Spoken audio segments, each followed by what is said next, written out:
What is going on, guys? Thank you so very much for joining us right here on Tuesday night. It is Tuesday Night Titans, episode 160 for your Tuesday, August 18th, 2026. I'm your host, JD from New York, as always, joined by the one and only, the man who is responsible for getting Bronson Reed looking like a beast, the Solid Monster. What's going on, brother? He's on my workout plan.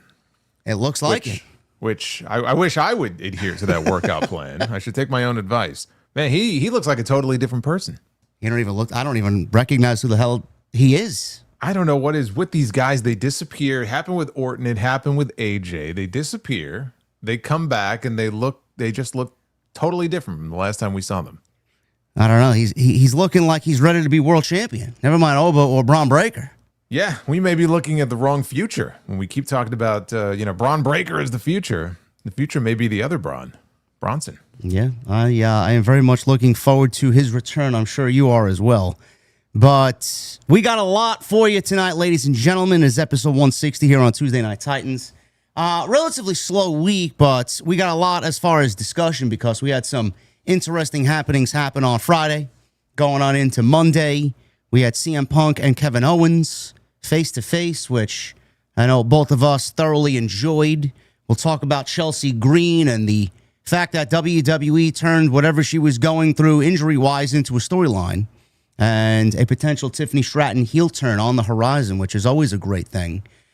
And we'll talk about what happened on Monday Night Raw, that Bloodline segment that ended the show. I personally stated it was probably the best Bloodline segment since we got post-WrestleMania 40. And even though it was a little too similar to the 23 Rumble with Sami, Owens, and Roman Reigns and the chair shot her around the world, I thought it was a very effective segment. So we'll definitely touch upon that as well. Does this mean that Jacob Fatu could be the beacon of LA Knights title run potentially? We'll talk about that. I don't know. Jason, he's gonna laugh at me thinking that LA Knight's gonna be a world champion again. But getting the comedy started earlier today. Yeah. We'll talk about it. Rey Mysterio and Chad Gable, we'll touch upon that. I know Jason tweeted out yesterday that Rey Mysterio at his age is putting on matches like that. I mean, just fucking unbelievable that those guys did what they did last night. The Lucha tournament is down to the final four, and we'll talk some AEW. Not really much going on AEW-wise. I feel like it's a little lackluster as far as the all-in build, but we'll go into Dynamite tomorrow and see what awaits us there. But we want to thank you guys for joining us here on TNT. Lots to get into. You guys know what to do. Find Jason on social media, on YouTube. Everything you need will be linked down below in the description for him, so go check that out. Also, he just uploaded today a new episode of Uncrowned. Is that correct, sir? That is correct. Yes. Went live a few hours ago, covering all of the relevant news of the week, and we got some mailbag questions in there. So if you got 90 minutes to kill, you got a brand new episode waiting for you tomorrow. There you go. Also, on my end, no Coachman today. He was busy doing some fatherly duties, so he will return next week with me on the 2 count. So look forward to that. So if you guys were wondering where that was this morning, no 2 count this morning. We'll be back next week. And we have, I got to mention it because, we are 2 representatives of the brand. I know we'll be in Los Angeles in just a couple of weeks. I'm looking forward to some LA weather. I don't know how you're feeling about that, but I'm looking forward to the weather more than I am the flight. But we have a great card coming together so far with a mega match already assigned, Jason. First time ever, in fact. 2 champions going one-on-ones. It's not about titles, but it's a special attraction, first time ever, where the Amazing Red will go one-on-one with the reigning, keyword there being reigning, AEW International Champion Kyle Fletcher, the Protostar, who has a big match less than a week earlier. He's going to be in London at All In defending his title against 2 men, and then he's going to zip on back to the States, and he'll be in LA taking on Red. So that's going to be a banger, as they say. Yeah, it's quite the busy trek there for Mr. Fletcher. So Red had a banger the last time we were in LA. He was in the ring with Speedball, and they had a hell of a match in LA. Yeah, I wasn't there for that one, but I did catch that one on YouTube. We will again be on YouTube, and I Hope that you guys can join us there as well. We did almost 90,000 views on the high intensity stream. So thank you guys for all that. And if you guys do want to catch Amazing Red on Chris Van Vliet, I did listen to it the morning that it dropped. I sat here with my latte, and Red doesn't do those types of interviews all that often. He is very to himself. He's just focused on work and work only. So make sure you guys go check that out. It's literally one of the very few times that Red sits down in an interview like that with Chris. So go check that out. Some really juicy nuggets of information there. It talks about House of Glory and some other stuff in there, Jason. Yeah, did not know until that interview that he was supposed to be in the Cruiserweight Classic. Me neither. In 2016. Can you imagine him in there with the fucking guys that were in that tournament? Dude, I mean, they had Sabre was in there, TJP was in there, Kota Ibushi was in there. Think of Kendrick, right? Kendrick was in there. Yeah. Metalik, of course. I mean, the group of talent they had in that tournament was fantastic. And then you throw him in there. 10 years ago, him in the Cruiserweight Classic would have been unbelievable. But yeah, he broke his leg a week before. And they said to him, oh, don't worry, you'll be in the second one. When we run another one, you'll be in that one. Yeah. And we're still waiting on that second one. Yeah. Well, it's not going to be the same as it was all those years ago. What a moment to be alive watching that stuff, huh? Brian and Morrow on commentary, all the matches we got, old WWE Network, man. You can't go back in time to do that. That's fucking unbelievable. Love it. Yeah, it was great.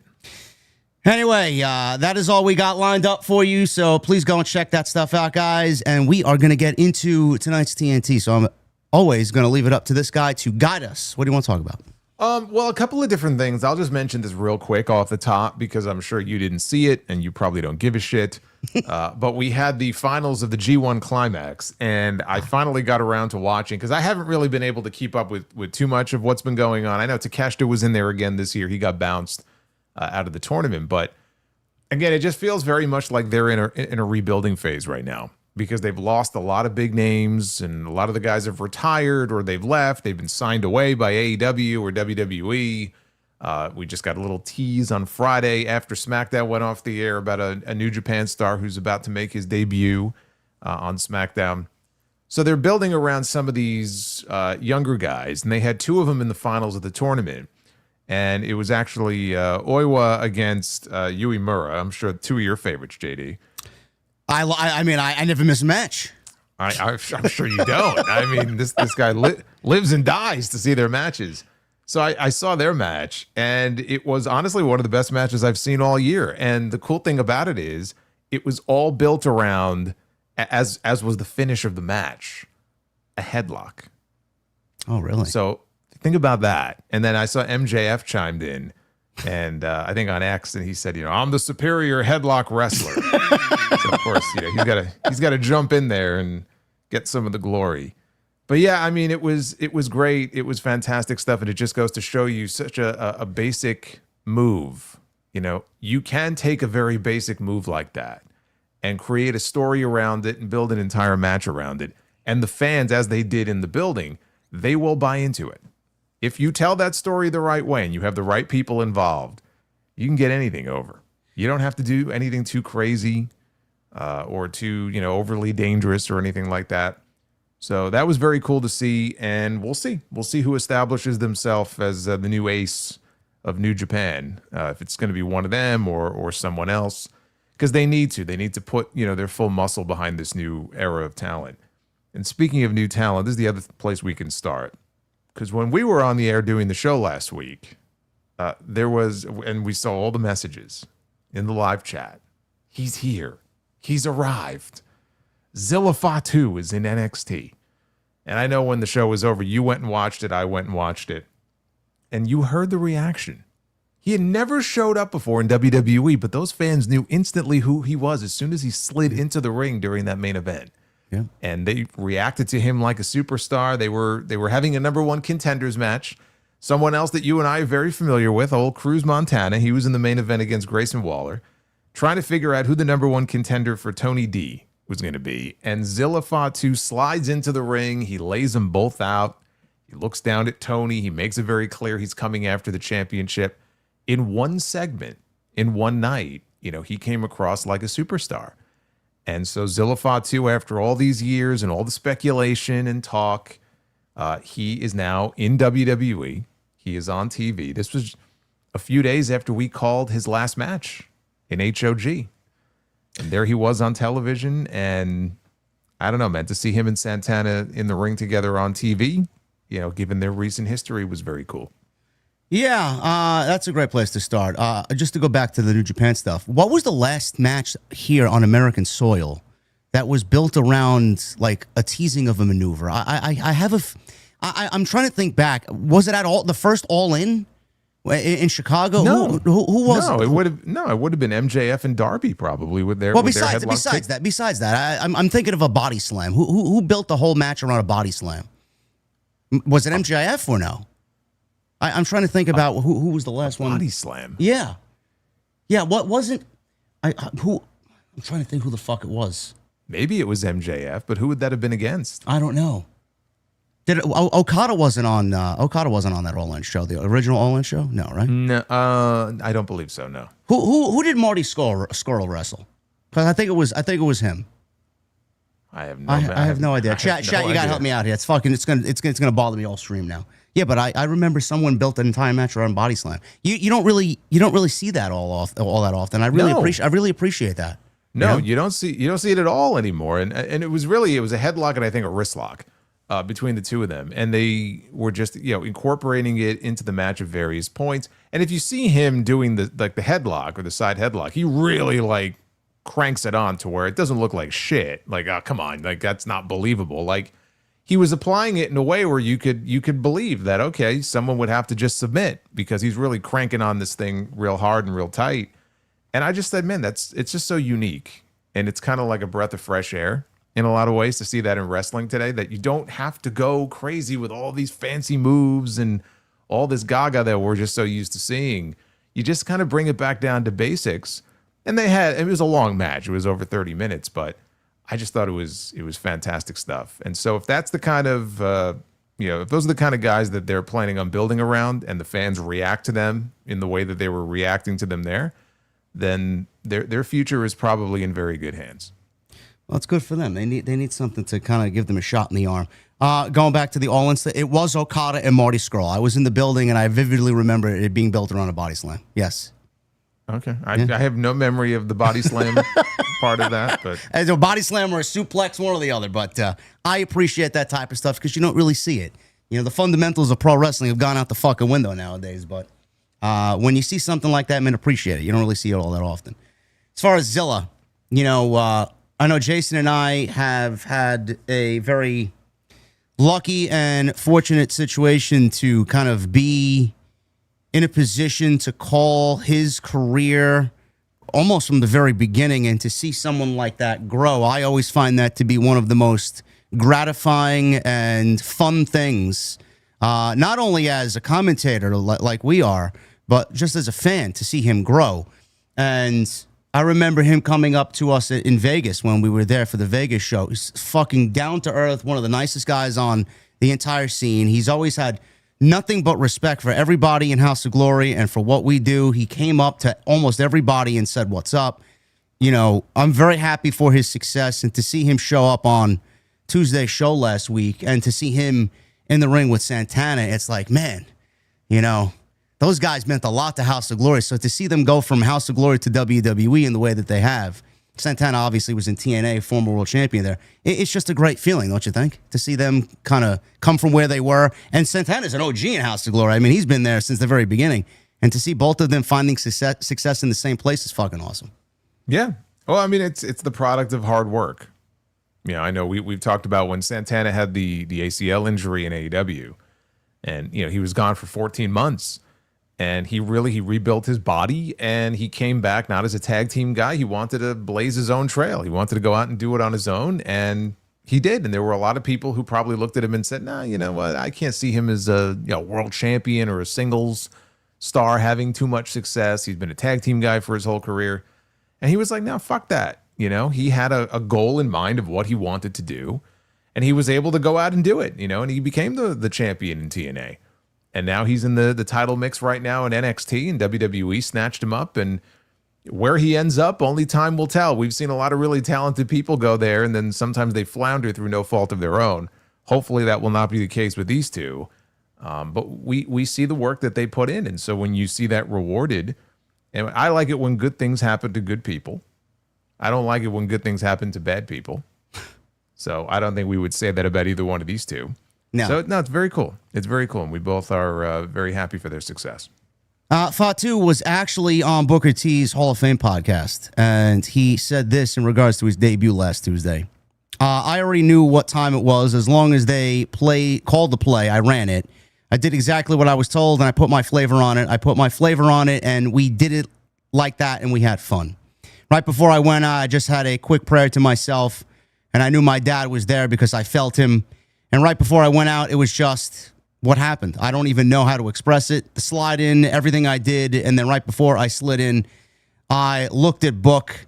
I seen him, and I was like, okay, as long as he's looking, we're good. But other than that, I couldn't explain it, man. It's a memory I'll never forget, and I'm ready to start this new journey. And like I said, you guys better buckle up. It's going to be a long ride.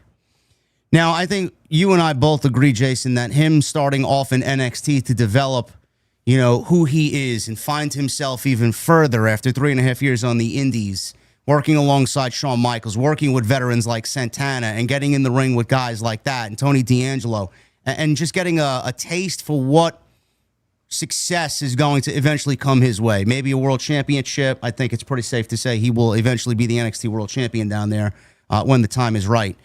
This was the right move to put him down there instead of just throw him into a bloodline situation on the main roster right now that we're seeing play out and kind of get lost in the shuffle.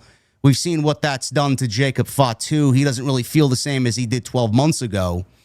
Fatu here, Zilla, he's only just now starting in NXT, but I think back to Solo Sikoa. Solo only lasted 10 months in NXT before they called him up as Roman's enforcer in the bloodline.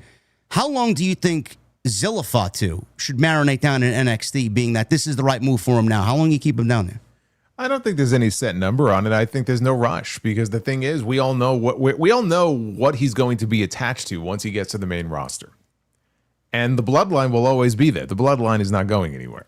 So to me, there's really no reason to rush him up to the main roster unless they have a very, very specific spot in mind for him as part of this ongoing bloodline lore. But honestly, I mean, you can keep him down there for 6 months. You can keep him down there for a year and let him really, get a run.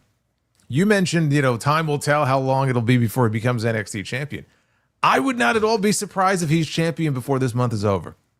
And I say that because they have that Texas show coming up at the end of the month. And so I guess we'll probably find out tonight what their plans are for the NXT championship match on the Heatwave show. But they're in Texas. We know, Zilla's a Texas boy.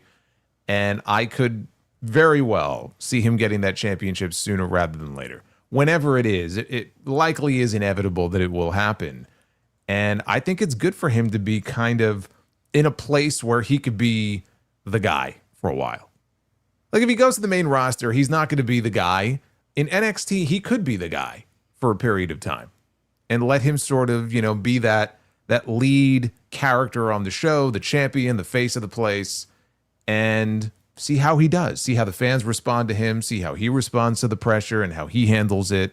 That's what NXT should be for. If you're going to start these people down there, you put them in positions where it gives you a sense of how it might be for them when they get called up. Can you rely on them to be in this spot? Do they wilt? Do they excel? That's what NXT should be for.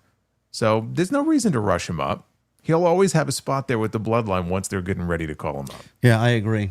NXT, their main event scene when Oba got called up and Javon got called up, they were really scrambling to just find who to put in there with Tony D'Angelo, who took the ball as NXT champion. They brought in Naraku, Evil from New Japan.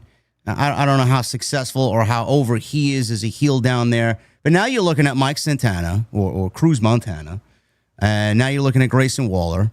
And you're looking at Zilla Fatu. So, those are some heavy names down there that drastically has changed the NXT men's main event scene. They could add another name or two still, but it's a lot better than what it used to be. Oh, yeah. And I'm not even saying that it's necessarily a case where it's overtaken, the women's division. I think the women's division is still pretty strong down there, but it was very imbalanced. Let's just put it that way. So they needed a few core names that they could build around in that world title scene. And you got 4 of them right now. You got 4 of them right there. Yeah. I don't know who are we missing that isn't in that mix. All right, we have Santana, Waller, Zilla, Tony. I mean, Naraku, let's say. Sure. I don't know what he's doing right now. And who else? Are we missing anybody who would be in that core mix right now? I don't think so. I mean, as far as a heavy hitter name like that, I don't think the North American champion. I guess Miles Bourne, is he the Yeah. Okay. I won't even put him in that camp yet. Yeah, I mean not right now, but I mean he could get there once he drops the North American title. I agree with you. I don't see him in that mix right now. So, but that's a good core to have. Yeah, it's better than what they had a year ago. Yeah, I don't know if I'm going to start watching NXT like I used to, but with Zilla down there, I'll be obviously paying more attention now than I was then, especially with Mason, him. That's right, Mason Rook. Oh yeah, I like him. I like him. I think he moves very similar to Keith Lee, and I think he's going to be a name to look out for when we get to that John Cena Classic in December for sure. Is there going to be a John Cena Classic still? Are we sure that thing is even still happening? I feel know. like they're writing down the rules on a fucking napkin right now, trying to figure it out. I don't know. You know, he wants to be a part of something, and they want him to be a part of something. I'm assuming it'll take place, but we'll see what happens there. Yeah, again, a lot of great core names down there. NXT is obviously still going through a rebuilding phase, but you guys seem to like it, and Zilla's down there. He's going to add a nice dose of excitement for sure. SmackDown. You know, we have had such a tumultuous year covering SmackDown. It's largely been some of the worst television that we've seen anywhere all year. And post SummerSlam, I posed the question on my stream last Friday, is SmackDown slowly now turning a corner? Almost. We're nowhere near there yet, but... You're really jumping the gun. No, I'm not. I know. Listen, I'm not jumping the gun. I know we have a long way to go. One decent episode is like, have we turned the corner here? Yeah. Maybe we've turned the page. You're giving them too much credit. We have to wait until a pattern develops. I know. The pattern has not yet developed. Listen, we're on our way there. It's two decent shows in the span of 2 weeks. There are reasons to be optimistic because again, we got Kevin Owens back on the show. And Punk recently moved over, so those two are going to work together.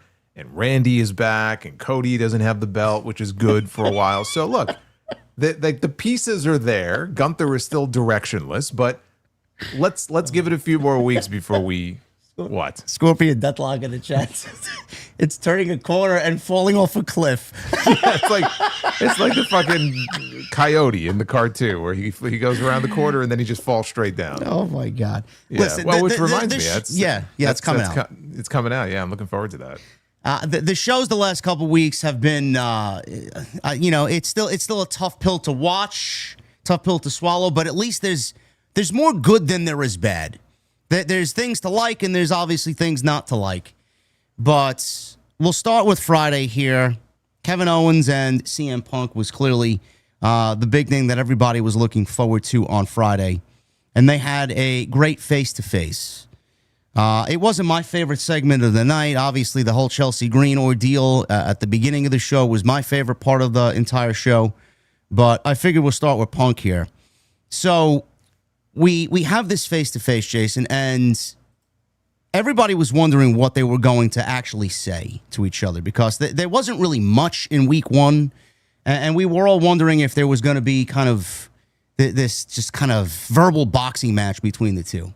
So a lot of it really had to kind of dwell around the Ring of Honor situation, the whole T-shirt incident that you had filled me in on because I had no idea about the whole T-shirt incident and Punk kind of big leaguing Kevin Owens in the locker room 20 years ago that he still held on to this very day.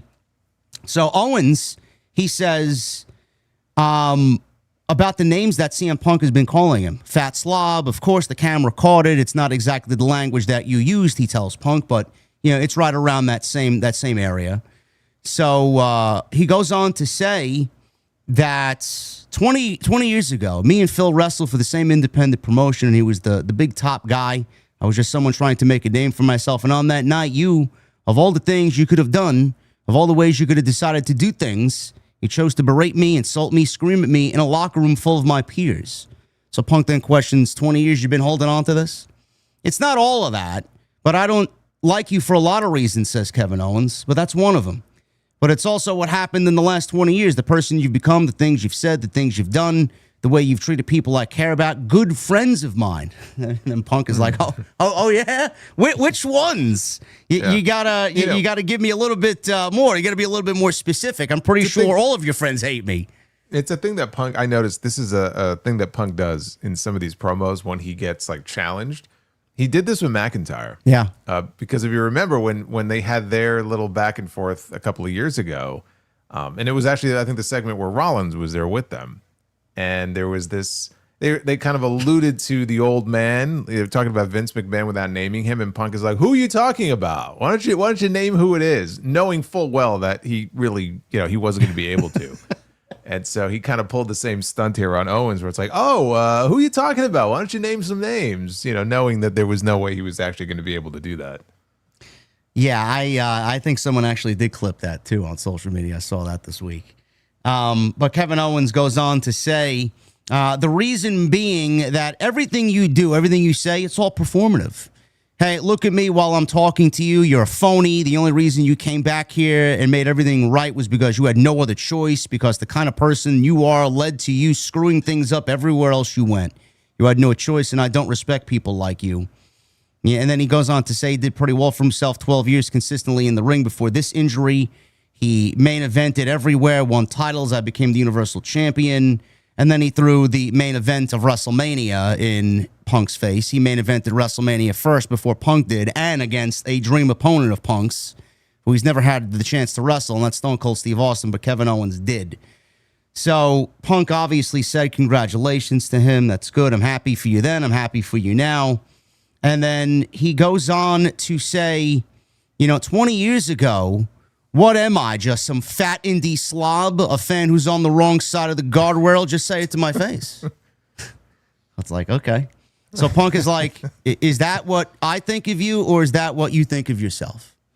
So he goes on to claim that he's calling out Obafemi, and instead I get endometriosis, which for 7 days I'm trying to figure out how this fucking comment made any sense whatsoever. I didn't understand. I mean, I know what that is, but I'm like, what the hell was the point of even using it there? It doesn't even make any sense. I don't know. Of all the things, I've asked around. Nobody knows. Nobody knows. I mean, look, if he's trying to say that he's fat or he's a fat slob, like there's other words or insults you could have used. I'm like, where the hell did that it'd be like in the middle of this calling him lactose intolerant. I'm like, what the fuck? That doesn't make any sense. Why would you call him that? Yeah, that was very dumb. I think he was trying to be cool, and it didn't land. I don't think the people in the crowd even really understood what he meant by that.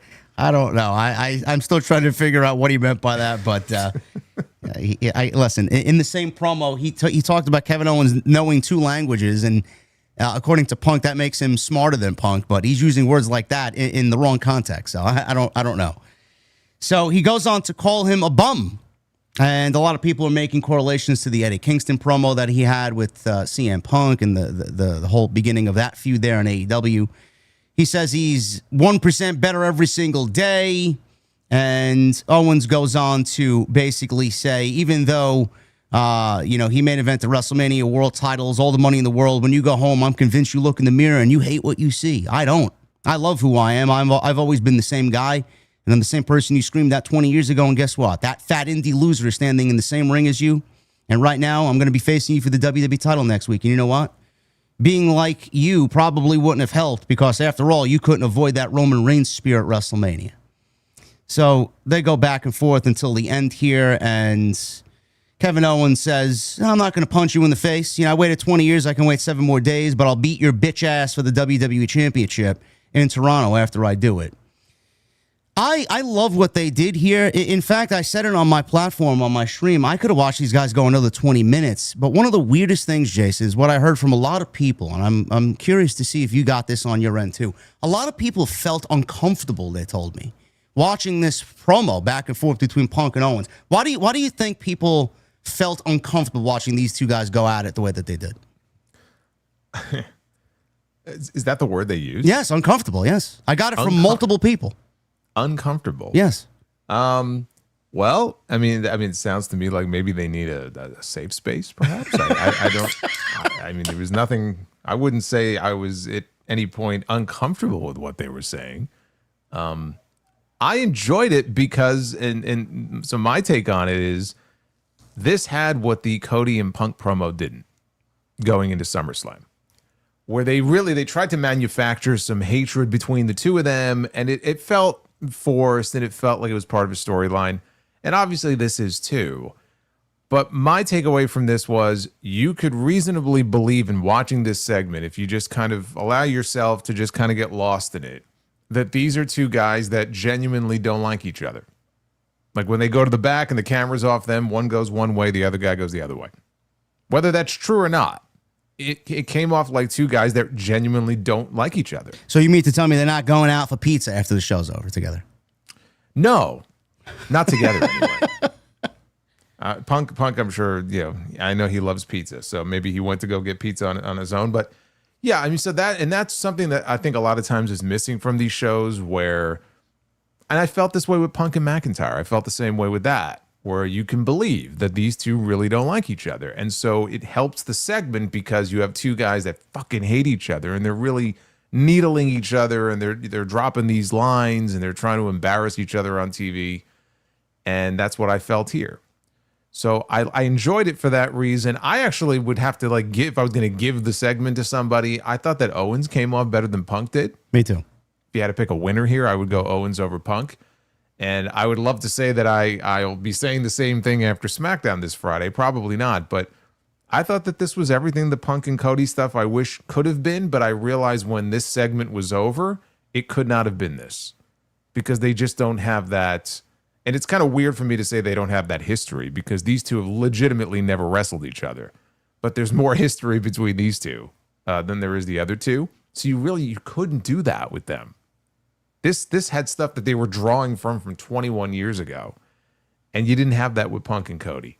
So I enjoyed this. I know some people didn't, that they're tired of the whole work shoot thing. I get it. I mean, sometimes it can come across as very cringy or try hard. But to me, this was an enjoyable segment. This was what I was hoping it would be. I always find segments like this, when you can kind of dip into reality, the best type of wrestling segments, because we don't really get it all that often. When you put real life into something and real life issues become a thing on television and you play it out in a storyline, I always find that to be the best wrestling angle. So I have no problem with what they did here. And it really makes you think. I was talking about this with a friend of mine this week via text, and he said, imagine if we got this Punk against the Bucks and Omega in AEW, and they all wanted to do business with each other, because Kevin Owens and CM Punk don't like each other, but they're willing to do business with each other. I'm like, yes, but it's two different environments.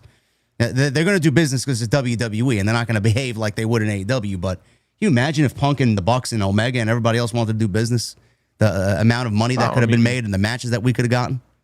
Punk and Omega would have been one of the biggest matches they've ever done. Yeah. And I think it's funny enough. I mean, I remember there being reports that the two of them were actually willing to work together. It was just the issues with everybody else that was sort of stopping that from happening. So yeah, I mean, there was a lot of money left on the table there, but in this case, and that's part of it, by the way, because we know that Owens is friends with the Bucks and all of them. So again, you can believe that what he was saying in the promo about, I have friends who don't like you and they think you're an asshole, and so do I. That you can believe that there's some truth in that. So I thought it was effective, and we have the match now coming up on Friday, and they're in Toronto. So Owens is certainly not going to get booed when he walks out there on Friday. I don't know that Punk is going to get booed either, but the crowd reaction, I'm sure, is going to sway heavily in favor of Owens. I would be surprised if it went any other way. And I'm just happy that I'm actually going to be here for a WWE Championship match. I know. On SmackDown. This is incredible. I've missed two of them this year, so I will be seated for this one. As will I. Now, as far as the outcome, I know you have, I think you said this the last couple of weeks we talked about this here, and I know you said it on your end too. What happens? Do we crown a new champion on Friday, or does, in my opinion, after what we got on Friday, I said this on my end, I think Sami Zayn's going to factor in some way, shape, or form to this match. What he does and how he does it, that remains to be seen. But if Kevin Owens did win the championship here, I wouldn't immediately make a decision to take the belt off Punk. But if it was for Owens, I'm not going to complain. But I think Sami's going to get involved. Yeah, I mean, that was my takeaway when the show went off the air. And I mean, we can get into what happened with Cody and Randy, but there was supposed to be a match between Cody Rhodes and Sami Zayn. And Nick Aldis said, look, if you accept this match and you win, I'll give you, being Sami, first crack at whoever comes out of Toronto with the title. So Sami agreed to the match. The problem is he never made it to the ring before Randy Orton slid in, and he just fought off with Cody. So yet again, Sami Zayn gets fucked over here. And I'm sure that because of that, he's going to take it upon himself to show up and get involved. I'm expecting there to be no winner. I'm not even going to say that he interferes and costs so-and-so the match. I don't know that we're getting any winner on Friday. So do I think we're getting a title change? I don't. And I think Sami will play a direct role in that. And it sucks because I think I mentioned this last week. If Owens goes in there and doesn't win the championship, he's going to be something like 0 for 12 in opportunities to win the WWE title, which is just completely preposterous. Yeah. So I would love to see him get the belt and get a run with it. Could always put it back on Punk at some point. But I think they didn't move Punk to SmackDown and put the belt on him just to take it off him a few weeks later. So as much as I'd love to see it, I don't see it happening on Friday. Now, I'm trying to figure out where we kind of go into September, October, November, into War Games here. You know, I've always liked kind of thinking ahead and having fun with some fantasy booking ideas.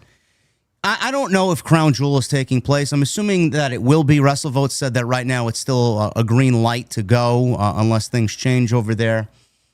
I can't see them doing CM Punk and Roman Reigns again. That's just a political nightmare. Do you think if we get to that point and we do the whole Crown Jewel Championship and champion versus champion nonsense that Triple H has been doing the last couple of years, do you think we're more prone to getting Owens Roman instead of Punk Roman? Do you think they'll take the belt off of him before we get to Crown Jewel? Oh, I mean, I think according to you and a lot of other people, we're going to get LA Knight against CM Punk at Crown Jewel, so that won't be an issue. Listen, I can wish upon a star, man. I mean, let me have some hope here for my guy LA Knight. All right. Yeah, I mean, my guess would be we're not getting Crown Jewel at all, but I mean, if they're saying that it's still, getting the green light, I figure we were getting WrestlePalooza again, and that just went away very quietly. Yeah, I could see that too. Yeah. I'm not convinced that we are getting a Crown Jewel because I would think by now. September is right around the corner.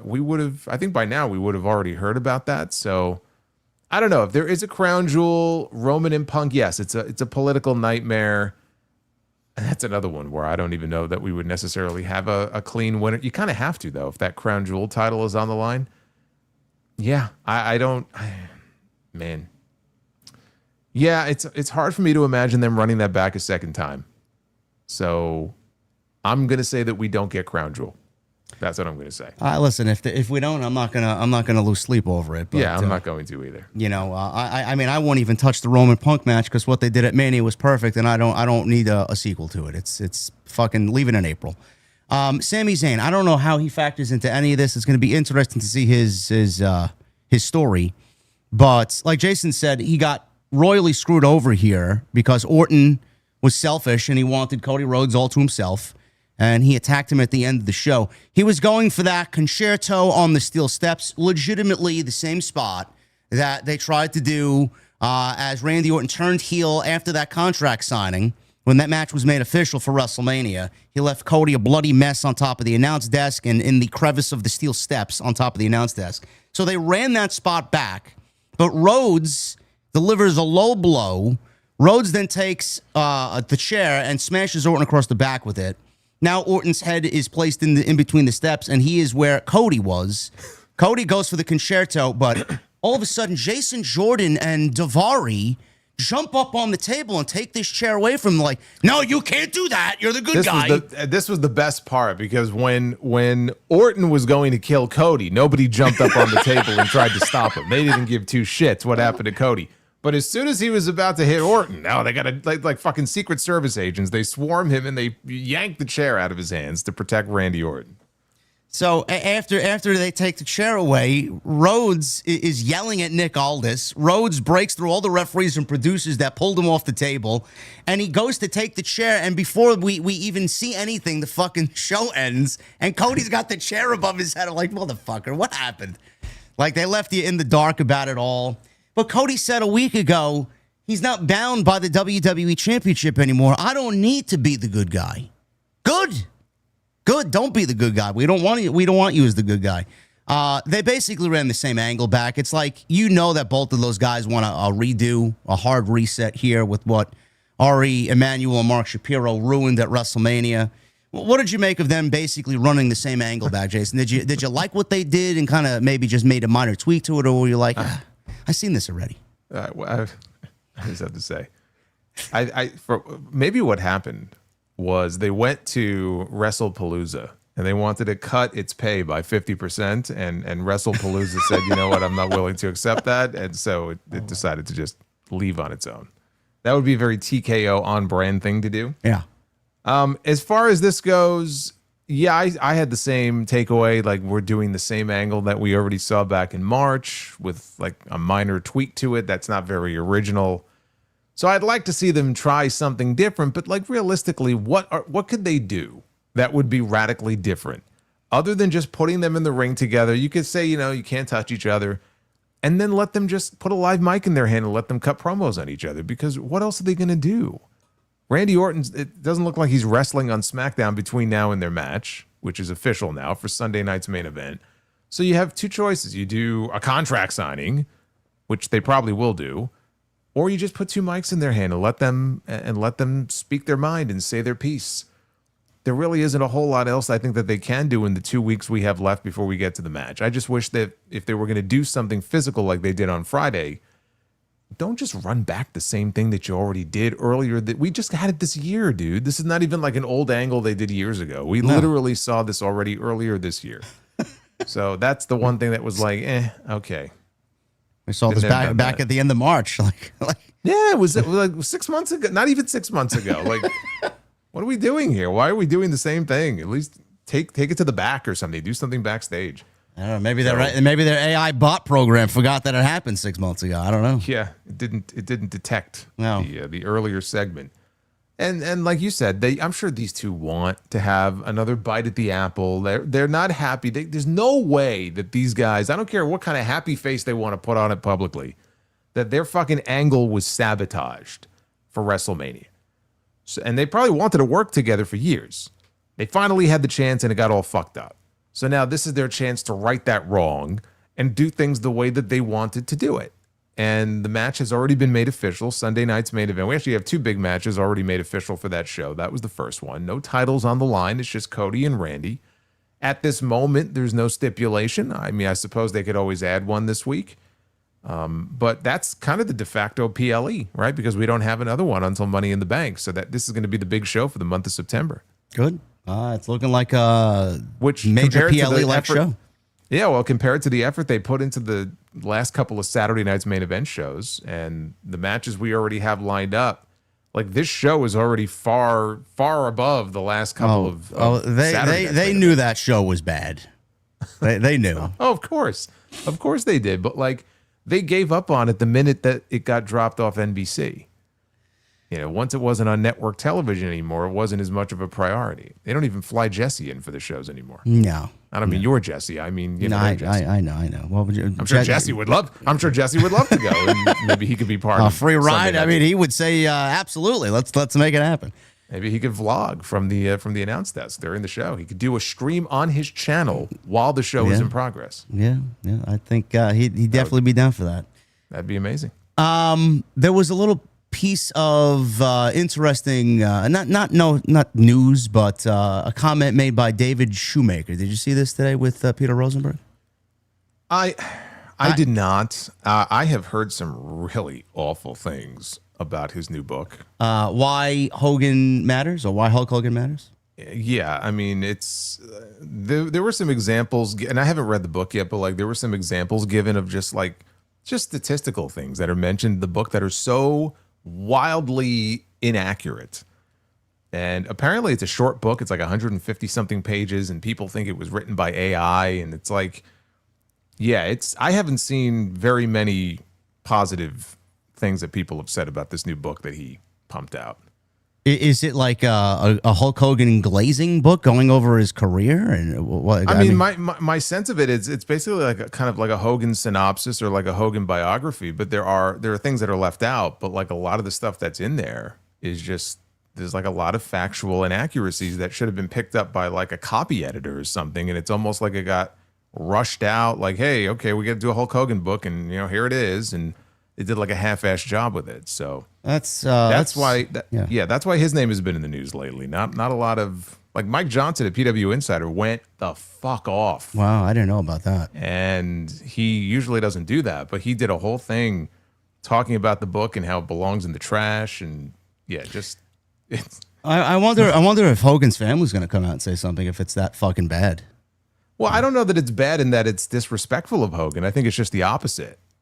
I don't think that it's not like an expose. I don't mean anything like that. I just mean you're not really going to read the book from what I can understand and learn a whole hell of a lot new in the way of Hogan or his life or his career. There's stuff glossed over, and the stuff that's in there, like I'm trying to remember the one example where it's like Hogan and Slaughter wrestled at like WrestleMania 6 or something. Just stuff like that. I was like, no, it wasn't 6, it was 7. And then like he lost the belt to Yokozuna in Japan in '93. I'm like, no, that's not really what happened. It's like stuff like that. But there's like a lot of that in there. And I know he's supposed to be like a wrestling historian and all that. So if that's the case, that's inexcusable. Yeah, that's fucking bizarre. I mean, it definitely sounds like, hey, I wrote it then, and nobody had a fucking wherewithal to proofread any of it. Yeah, so I'm curious. I almost want to just kind of get it just to see for myself, honestly, because I'm just kind of taken aback by all the negative feedback it's been getting. There's some potential future content for you right there. If Mike Johnson went off you know what? You may be right. Well, anyway, he was on Cheap Heat with Peter Rosenberg to discuss this book, and all of a sudden the conversation turned into how rare it is for a babyface to stay on top for years at a time. And this is where Cody Rhodes' name got brought up in the conversation. He says, I don't understand what they're hoping to get out of Cody anymore. Rosenberg said this. I don't know what they're hoping to get out of Cody anymore, Rosenberg said, noting that Rhodes has given WWE almost 4 years as a top good guy. He asked how many times in history a good guy has run on top that long and continued to get cheered, and rejected John Cena as a comparison. He was getting booed way more than Cody has gotten booed his entire run here. So ask whether the time right now is to turn Rhodes heel, or is that already now past? Shoemaker said the turn keeps getting teased and dropped. In every major Cody feud, there's a moment where it seems like he's about to flip, either turn heel or absolutely lose it. And he goes on to say, but then they just forget it a week later, and then they rerun the same bit. So he goes on to say that WWE may be trying to convey that Rhodes can be a heel and a babyface at the same time, but that is not coming across, and he would like to see Rhodes have more of a heel run traditionally, or at least invite the boos. And then he makes a pitch saying that he knows this would be wildly unpopular, and says, and I quote, isn't Cody exactly the dude who should relaunch the Four Horsemen? Cody with just some other dudes in suits, like exactly what you want to see from him as a heel. I thought that was an interesting last piece there, Jason, him relaunching the Four Horsemen, because I did say what I hope to get out of this Cody and Randy feud, especially with what Cody said a week ago, saying, I'm not bound by the WWE Championship. I don't need to be the good guy anymore.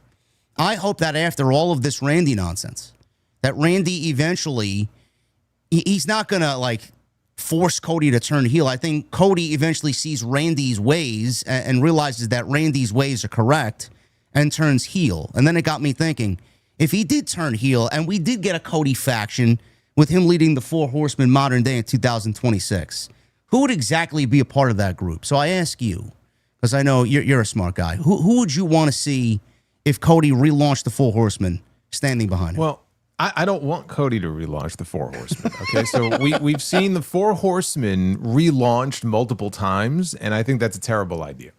So if you were going to have Cody lead his own faction, then let it be its own thing. I'm not really a fan of like dredging up old factions that were great at one time, like NWO 2000. Like, no, because that kind of thing is destined to fail. The closest thing to a modern day equivalent of the Four Horsemen in WWE was Evolution, which literally had Ric Flair in it. Which was fucking great. They didn't call it the Four Horsemen though. Yeah. It was its own thing. Evolution. We have the veterans. We have the younger guys, and so it worked. So it would have to be something like that. It would have to be its own thing. Don't copy off the past. Don't call it like you're already handicapping it by calling it, the New Age Horsemen or whatever you want to call it. As far as who would be in it, I mean, based on what you just said, are you proposing that it would be Cody and Orton as the Yes. first two members of this group? Yes. Oh, okay. Well, you could do that. I guess Orton would be the older veteran of the group. There's a guy who I think would work well in something like that, but he's not on SmackDown. He's on Raw, and that would be Ethan Page. So I think he would work well in a group like that. You just have to figure out, like, do you want to have the muscle of the group, like Evolution had Batista? Because if you do, then you're looking. What about like a Royce Keys or someone like that? Would that work?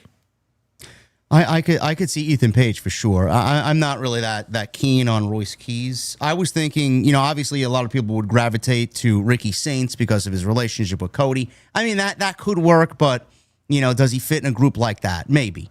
I was thinking someone more along the lines of a Dragunov, as like more like, not really the muscle per se, but like that fucking assassin in the group, Well, that's a great segue. Because we have some news on Ilja Dragunov. Yes, we do. And I'm going to say no to what you just said. And part of the reason I'm going to say no is because I just don't think it's realistic. Because I don't think WWE sees him as enough of a commodity to even consider him for something like that. And one of the reasons is this WrestleVotes report, which I'll let you expound upon this. But I saw this, and obviously the best word I would use to describe it, if it's true, is infuriating. Yeah. I found this infuriating. Yeah, this was, according to WrestleVotes, the real reason behind Dragunov, and I'm assuming many others that you have seen just disappear for no reason. The reason behind Dragunov's WWE TV absence has been revealed during a Q&A with WrestleVotes. Joey Votes and TC of WrestleVotes addressed Dragunov's lengthy disappearance. Now, Joey admitted that there hasn't exactly been much noise surrounding a comeback. He says, I haven't heard his name in weeks. TC then pointed to something much bigger than Creative simply having nothing for Dragunov. According to him, WWE has become heavily invested in what they're calling a Moneyball approach to its talent, looking at analytics and audience behavior when deciding who gets pushed and who gets television time. If the numbers aren't working in someone's favor, they can apparently feel it. So TC says, analytics, man. They rely on analytics so much. If these numbers look bad against you and not in your favor, they won't use you as much. Some of these guys are feeling the effects of WWE's new Moneyball approach, where they take numbers, analytics, and reporting. People turn off the TV when this guy's on. They don't click on his name. WWE utilizes these more than anyone will ever know. These guys are really hurting because of that. So Dragunov apparently isn't getting much help from merchandise numbers either. Joey Votes pointed out that Dragunov has barely had any merchandise available, leaving him with fewer opportunities to show WWE that fans are willing to spend money on him. So Joey says his merch is nothing. He's had one or two shirts. There's no merch. Man, I really like this guy. I'll buy his shirt. He's not a priority. We can say that. And they basically go on and just kind of go over when he was still on TV back in WrestleMania season. Does that make Paul Levesque the Billy Bean of WWE based on this Moneyball analogy? Yes. And you mentioned that you've seen, whether it was Instagram clips or social media clips, that he was legitimately in the dungeon with Natty training. Well, he's been in the dungeon.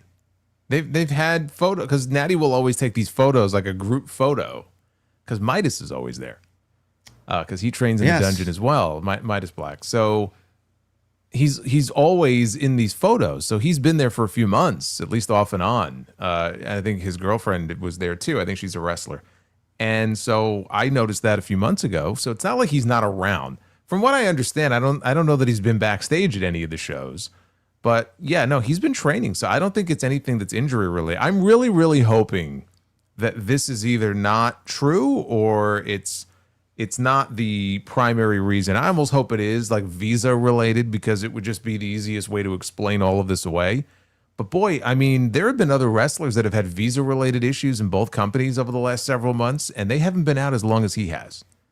Like, we've heard this about multiple people, right? Some of the luchadors, and Mark Davis was having some visa issues, and everybody is back. But Dragunov has not wrestled a match since the Andre the Giant Memorial Battle Royal. That was before WrestleMania. Okay, so we're talking mid-April. Not a single match since then. The only match on television, the only win that he has on TV this year is in January against The Miz. Why? It's very confusing. I don't understand why things have materialized into where we see them now. I mean, the guy came back after having, how long was he out? It was well over a year. And it was like 13 months. He comes back on night one and wins the fucking United States Championship. Like, yeah, someone there's got to like him. He was gone 13 months. Well, it's not even just that somebody there has to like him. Like, dude, like he was starting to get over. Yes. Like the crowds were reacting to his. It's the same thing with Carmelo Hayes. And when they put him in the U.S. title picture and he was doing the open challenges, what ultimately started to get him over? His in-ring work. All of a sudden, the crowds were coming around on Carmelo Hayes, who they didn't really have a defined character before that. And nobody was really reacting to him. And he was doing the stuff with The Miz. But when they let him go out there and just have killer matches and defend the title every week, the fans began to come around on him. And the same thing was happening with Dragunov, who has a very unique style unto himself anyway. He's a very intense guy. There's really nobody else like him on the roster in that regard. He was fucking bleeding in every match. He's a little too intense. But he was getting over in that way. Now, I can't speak to his merch. I can't imagine he has much in the way of merch. I didn't even know. I was going to say, I didn't even know he had a t-shirt. Does he have like a Mad Dragon shirt or something? If he does, I've never even seen what the design looks like. But like, I said this on Crown today, like I hear what they talked about and what they reported. And it's like, well, you know, the numbers don't back it up and the people don't really respond to him and everything. And it's almost like a self-fulfilling prophecy. Because you know that if the company was really fully behind him, but let's say the crowds weren't yet, right? The people they really like, they push them anyway. They get behind them. They put their muscle behind them. And sometimes it works and sometimes it doesn't. We kind of joke about Roman, fucking 9 years it took for him to finally get over as like a top heel. But like Dragunov hasn't been on television hardly at all this year. There's got to be another explanation for it. It's not even like he's being used but being jobbed out. He's just not being used. So that tells me there's got to be some other event at work here or some other explanation for why he's been so absent since April.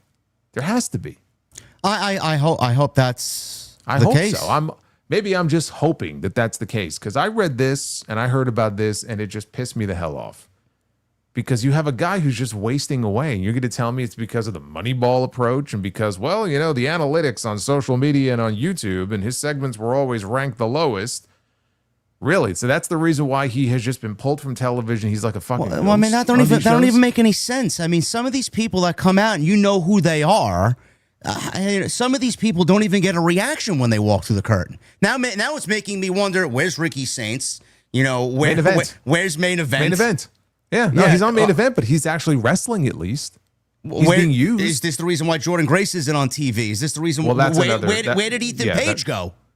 Well, see, now you see a pattern development. Not even Ethan Page, like Jordan Grace is another great example of that. So that's why I'm not willing to be like, oh, this report James, is bull. where the fuck did she go? Yeah, but that's why I'm not willing to just kind of disregard the report because it sounds so preposterous. Like maybe there's something to it because Dragunov is not the only one. Jordan Grace, I can't explain it.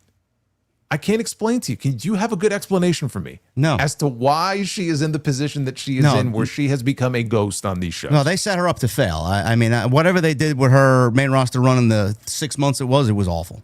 It doesn't make any sense. They wanted her, clearly, right? We've talked about this, and Joe Hendry. They wanted the two of them. They were top champions in TNA. They wanted them. They went after them. They brought them in. And the first couple of times that Jordan Grace appeared in the Women's Royal Rumble, people reacted to it. It felt like a big deal. And the first thing they did with her basically is put her in a title match with Jade earlier this year. They had Jade beat her. I couldn't tell you a single fucking thing she's done since then. I can't tell you any. After she lost to Jade, did she do anything of any substance on television? No. I can't think of a single thing. I'm not saying that was like her last appearance, or maybe it was. But like she's done nothing. ever since. It's a lost year. It's a lost year for her. It's a lost year for Dragunov. Kiana James, we're not there yet with her, but she may well end up there, where if she doesn't pop up doing stuff in the next 3 or 4 months, we could put her on the list. So maybe there's something to it. Maybe there's some new approach where they look at these analytics, or there's certain benchmarks or whatever they look at. And if people aren't getting over, or if the numbers aren't moving, off to the side with you. And I think that sucks, because you have some really talented people whose careers are just being wasted for absolutely no reason. And if you're these people, the next time that it comes time to trim the fat from these rosters, I wouldn't want to be in the position that they're in. No. That's not where you want to be. That's very scary. Yes. I don't know, man. You have one of the world's best and most intense professional wrestlers, and you have him wasting away, and you're treating him like a statistic.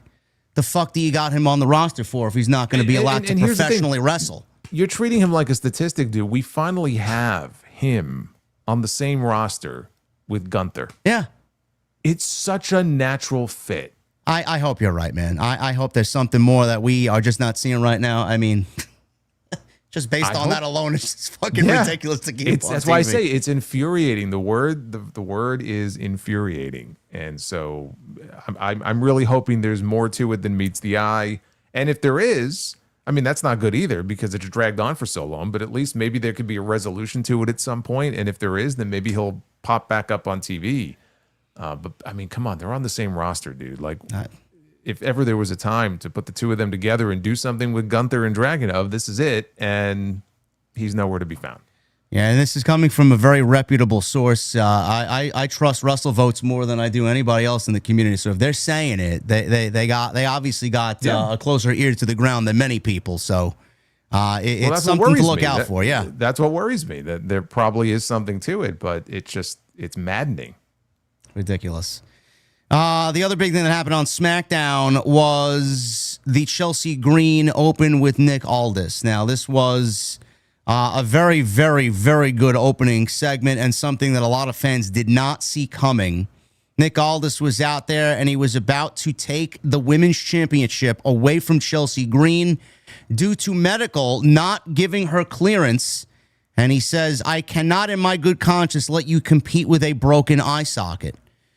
So Nick Aldis is listening to Chelsea, and she's like, please don't. Look, it's already healing. Nick Aldis says, it's a part of my job. I need you to relinquish the championship. So she goes on and cuts a very, very heartfelt, and I'm sure from the heart, genuine promo that she really felt every word she said. Yeah, Jason, were you going to say something? I was just going to say, did you see the photos that they posted online? They went, her and Cardona went to Disneyland. I saw that, yeah. And she's walking around. She's got, like, Cardona's a great guy. He's always got a big smile on his face and everything. And he's walking around with her, and she's got this black eye. Yeah. And I was just like, poor Matt Cardona, man. Like, I know. They're probably giving him the fucking looks. The evil eye they must have been flashing this poor guy who just wants to go and enjoy the rides at Disneyland. And you abusing your wife, sir? No. Yeah. Yeah, like, should we call somebody? Like, this is awful. That's terrible. But he loves Disney World, man. He loves it. He's like a kid, man. He's got a big smile on his face. So Chelsea goes on and says, I knew it was too good to be true. I knew when I climbed that ladder and took that title down, I was just waiting for that other shoe to drop, because every single time that something magical happens to me in this business, it's followed by something devastating, and that's just my story. She goes on to say, Chelsea Green, I'm the comic relief, the perfect opponent for the rest of the girls, never the champion, never the QB1. You know how much I sacrificed to be here. I had to miss weddings. I missed funerals, broken bones. I have left all my blood, sweat, and tears in this ring. I've been put in birthday cakes and pies. I threw my body into a dumpster. I had the whole world laughing in my face. But every night when I got into bed, I told myself it was all worth it. So she goes on and says Nick Aldis should be the one guy that understands what she's going through. And then Nick Aldis is like, don't do this to me. It's not the same thing. And Chelsea goes on and explains it is the same thing. You were a champion. Your wife was a champion. Until someone takes this off of me, this is mine. I thought of all people, you would understand that. So she ends up walking out of the ring, hands him the championship. And then he yells as she's halfway up the aisleway, wait. And he's like, the man in me doesn't give a damn what medical says. The GM, he says first. I think I'm doing the right thing as GM. But the man in me, I don't give a damn what medical says. I'm going to give you 30 days to get clear, get a face mask, and do whatever you have to do to defend this championship. As far as I'm concerned, until someone takes this from you, it is yours. And then obviously Gunther comes out and, you know, for all the people that claim Gunther can't cut a promo, I mean, I think everybody needs to shut the fuck up with Gunther not cut a promo. He was fucking great. Dude, the best part of this, Cardona comes out and he goes, from catering to the ring. And I'm like, motherfucker. And he had this big grin on his face when he said it. Oh my God. I'm like, how can anybody? That's the type of guy he needs to be, man. That's very entertaining, Gunther. Just a bully, just a shithole heel. He's so good at it. Cardona comes out because he's berating Chelsea, and he's in street clothes, and Cardona's in street clothes, and they end up getting into an impromptu match. That was the kind of the backdrop to this entire thing. We'll start with Chelsea here, though, Jason. You know, a lot of what we heard coming into this SmackDown on Friday was, I wonder what's going to happen with Chelsea. Are they going to take the belt off of her? You know, a lot of people were making comparisons to Rhea. She broke her orbital bone 2 years ago. She broke her nose last year. And both times she came back wearing a face mask. So if it was that similar situation, I think everybody kind of felt like Chelsea should be afforded that same luxury. And if she's the women's champion, you need to start treating her as an equal to everybody else that you put on a higher level or on a bigger pedestal. I'm glad that they eventually came to their senses. Now, I'm assuming that the injury isn't as bad as people thought it was going to be, and they're giving her 30 days to go get a mask and get cleared, which is great. But if they took the belt off of her, I didn't even want to be on social media for the 48 hours that followed, because a lot of people were going to make the same correlations that we have been making. How could you do that? Clearly, WWE doesn't look at Chelsea's the same way they look at Rhea and Bianca and Tiffany and Charlotte, so on and so forth. But then you got these two situations that are just staring you in the face. It's like WWE, their creative is so terrible that Chelsea Green was saved. I said on Friday, saved by their terrible creative, because we had Jade Cargill from late last year going into this year not defending the title for 100 days. Liv Morgan didn't defend her women's championship for over 100 days. So it's like Chelsea wins this fucking belt, finally wins the belt, and then you can't have her fucking hold the belt. Meanwhile, you got these two other women not defending their championship. Like, it doesn't even make any sense. Well, then, which begs the question then. I mean, I'm glad they kept the belt on her, but why was there a 30-day deadline imposed on Chelsea Green when these other two women went over 100 days without defending their championship? What's the significance of 30 days or else? Well, like you said last week, we should just bring back the 30-day rule and just be done with it. Well, the 30-day rule never should have disappeared to begin with. Yeah. But so that's kind of silly. Like, you got 30 days to get cleared. It's like, why? Why not give her 60? Why not give her 90? So that tells me that, the belief is that she obviously won't need surgery, and they would expect that she'll be cleared in time. And I have to assume so, because this all, and here's why I love this segment also. First of all, that opening segment was the best part of the entire show, which if you would have told me coming in, hey, we're going to have a Chelsea Green segment and we're going to have a face-to-face promo with CM Punk and Kevin Owens, and the Chelsea Green segment is going to be better than the CM Punk Kevin Owens segment, I would have said, well, you're out of your mind. But I would put it above that. Not that the other one was bad, but like this one it resonated a lot more. Yeah. And did you listen to the crowd? Bro, they were giving her yes chants. They were chanting her name. But like, if you're Chelsea Green, you have to, like, that's the reaction that you have to hope for every week. If she gets that reaction every week, that's even better. But like, that's the reaction that will validate the decision to put the belt on her, number one, and keep the belt on her, right? That's the reaction that you want to get. And she was great. And I saw Mickie James posted something on social media. Mickie James said not only was it the best promo of Chelsea's career, she said it was one of the best promos that she herself has ever seen in wrestling. Wow. So she really put that segment over. And put a little star next to it. Her husband was also involved in that segment. So I don't know if there's a little bias there, but Mrs. Aldis. But yeah, it was a great segment, a great way to open the show. Very unique too, that when they hit Gunther's music, I'm like, what the fuck is he doing coming out here? And so we had the back and forth with him and Chelsea. That's also something that normally we don't see on this show. So it also felt a little bit different, right? Unfortunately, the reason it happened was because of an injury. So you can't do that kind of segment too often. So that was great. But the other reason that it was great is Nia and Lash came out at the very end after all of this. and they were kind of crowding Chelsea and they were threatening her, and Tiffany Stratton came out to protect her friend. She got laid out.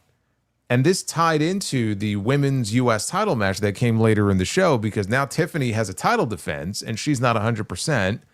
And Chelsea is all apologetic and she's like, no, I'm okay. I'll be able to defend my title.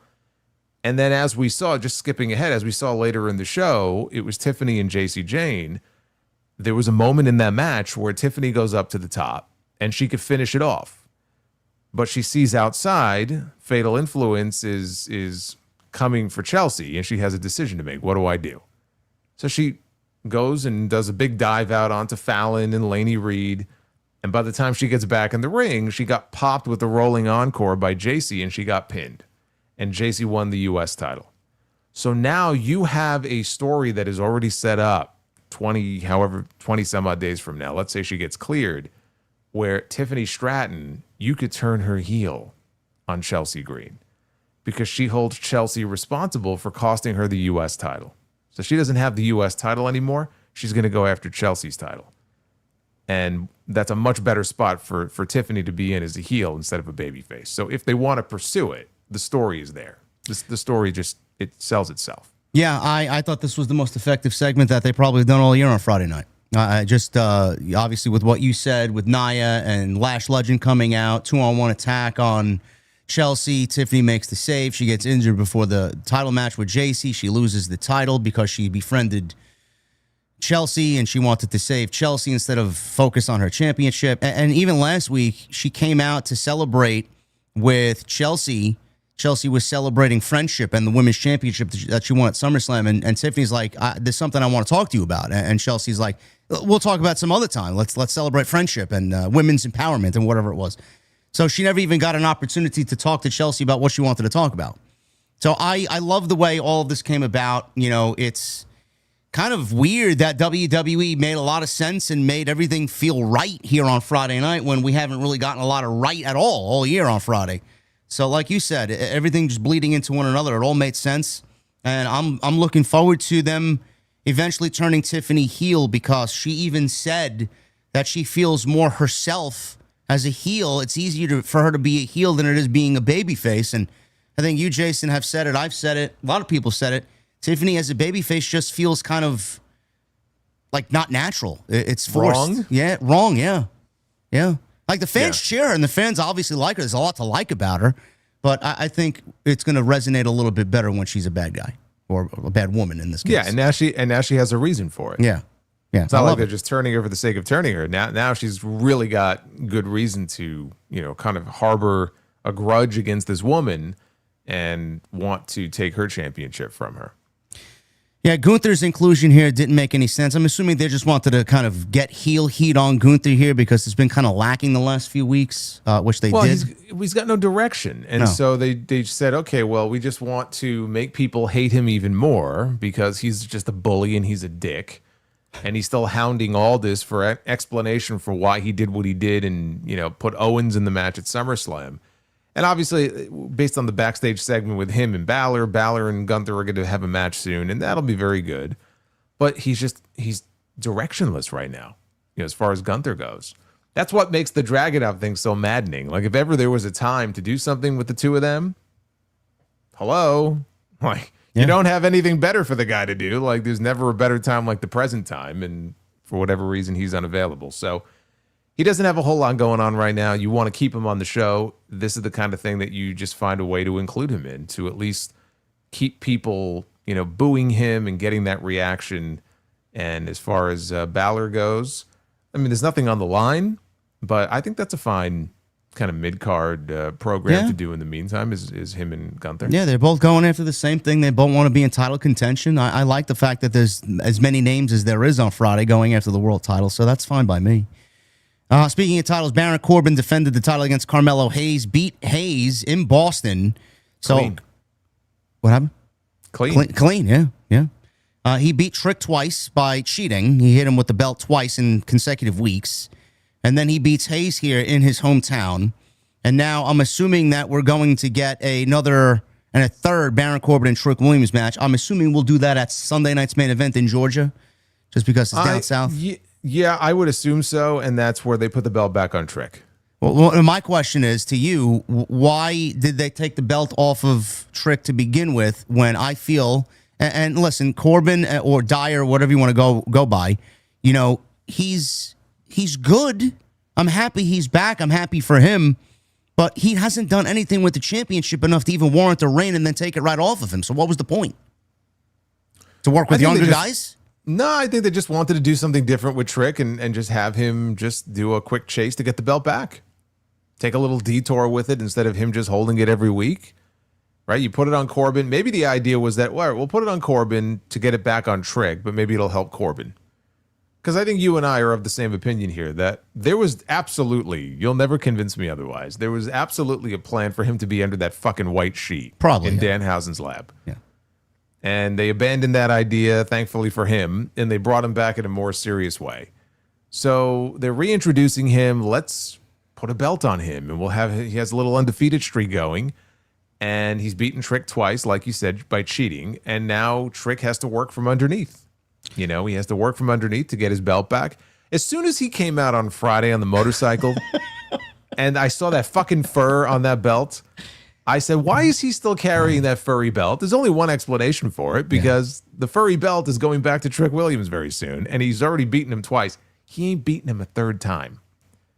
There's no way he's going 0 for 3 against Baron Corbin. So if they make this match official, whenever it is, that's going to be a title change, guaranteed. Well, there was news on Carmelo Hayes, who is another guy on the roster that we don't really know what the fuck they're doing with. This was according to Sean Ross Sapp during a Q&A. Someone asked about Carmelo Hayes backstage and why he hasn't been featured as prominently as people would want him to be featured. Apparently, Sean Ross Sapp said that WWE views Hayes as dependable, professional, and a lot of upside. Those first two. Yeah, my God. Yeah, bro, you're dependable. Dude, I hear that. Like what you just said. That sounds great in theory, but that made me think of Dolph Ziggler. That's not the spot you want to be in. Well, he's dependable. Was he a fucking dog?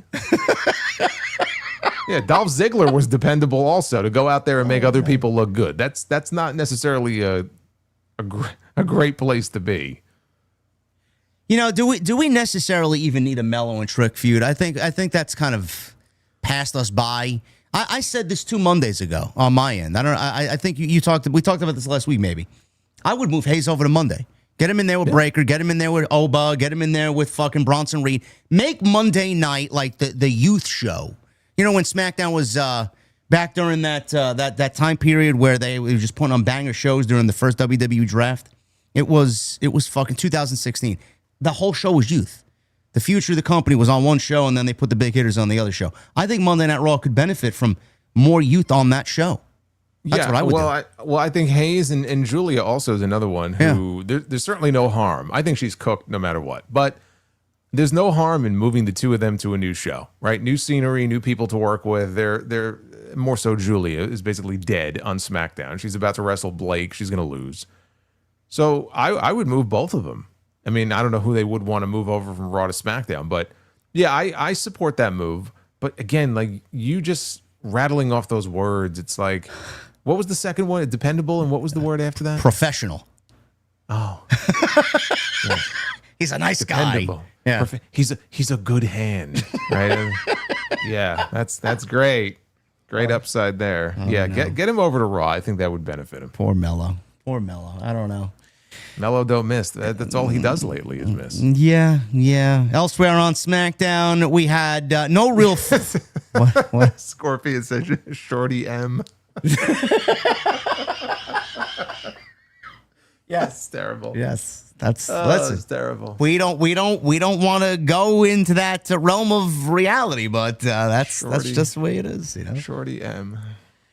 Anyway, elsewhere on SmackDown, there was no real follow-up to Tatum Paxley debuting a week prior. They put her in a broom closet with Alexa and Charlotte, and it was this weird, like, seance, like fucking, what would you call it? Like, It was a shrine. Yeah, a small broom closet Seance? shrine. Yeah, That's not what a seance is, dude. she was sitting there with her legs crossed. What are you talking about? Raise the dead? Okay, so who is she trying to bring back to life and communicate with? That's what a seance is. I don't know. She reminded me of Aleister Black in the broom closet. Oh, but that wasn't a seance, though. I mean, paying tribute to the gods, I guess. I don't know what the hell. She had pictures of Alexa and Charlotte all over the fucking. That was when Black was in the closet every week going, "Fight me." Remember those promos every week? I'm begging someone to fight me. Just sat there for like 6 weeks waiting for someone to fight him. Like he's interrogating the Joker, the fucking Dark Knight. Where is she? I don't believe it, man. I got news on him too. We'll talk about him in a second.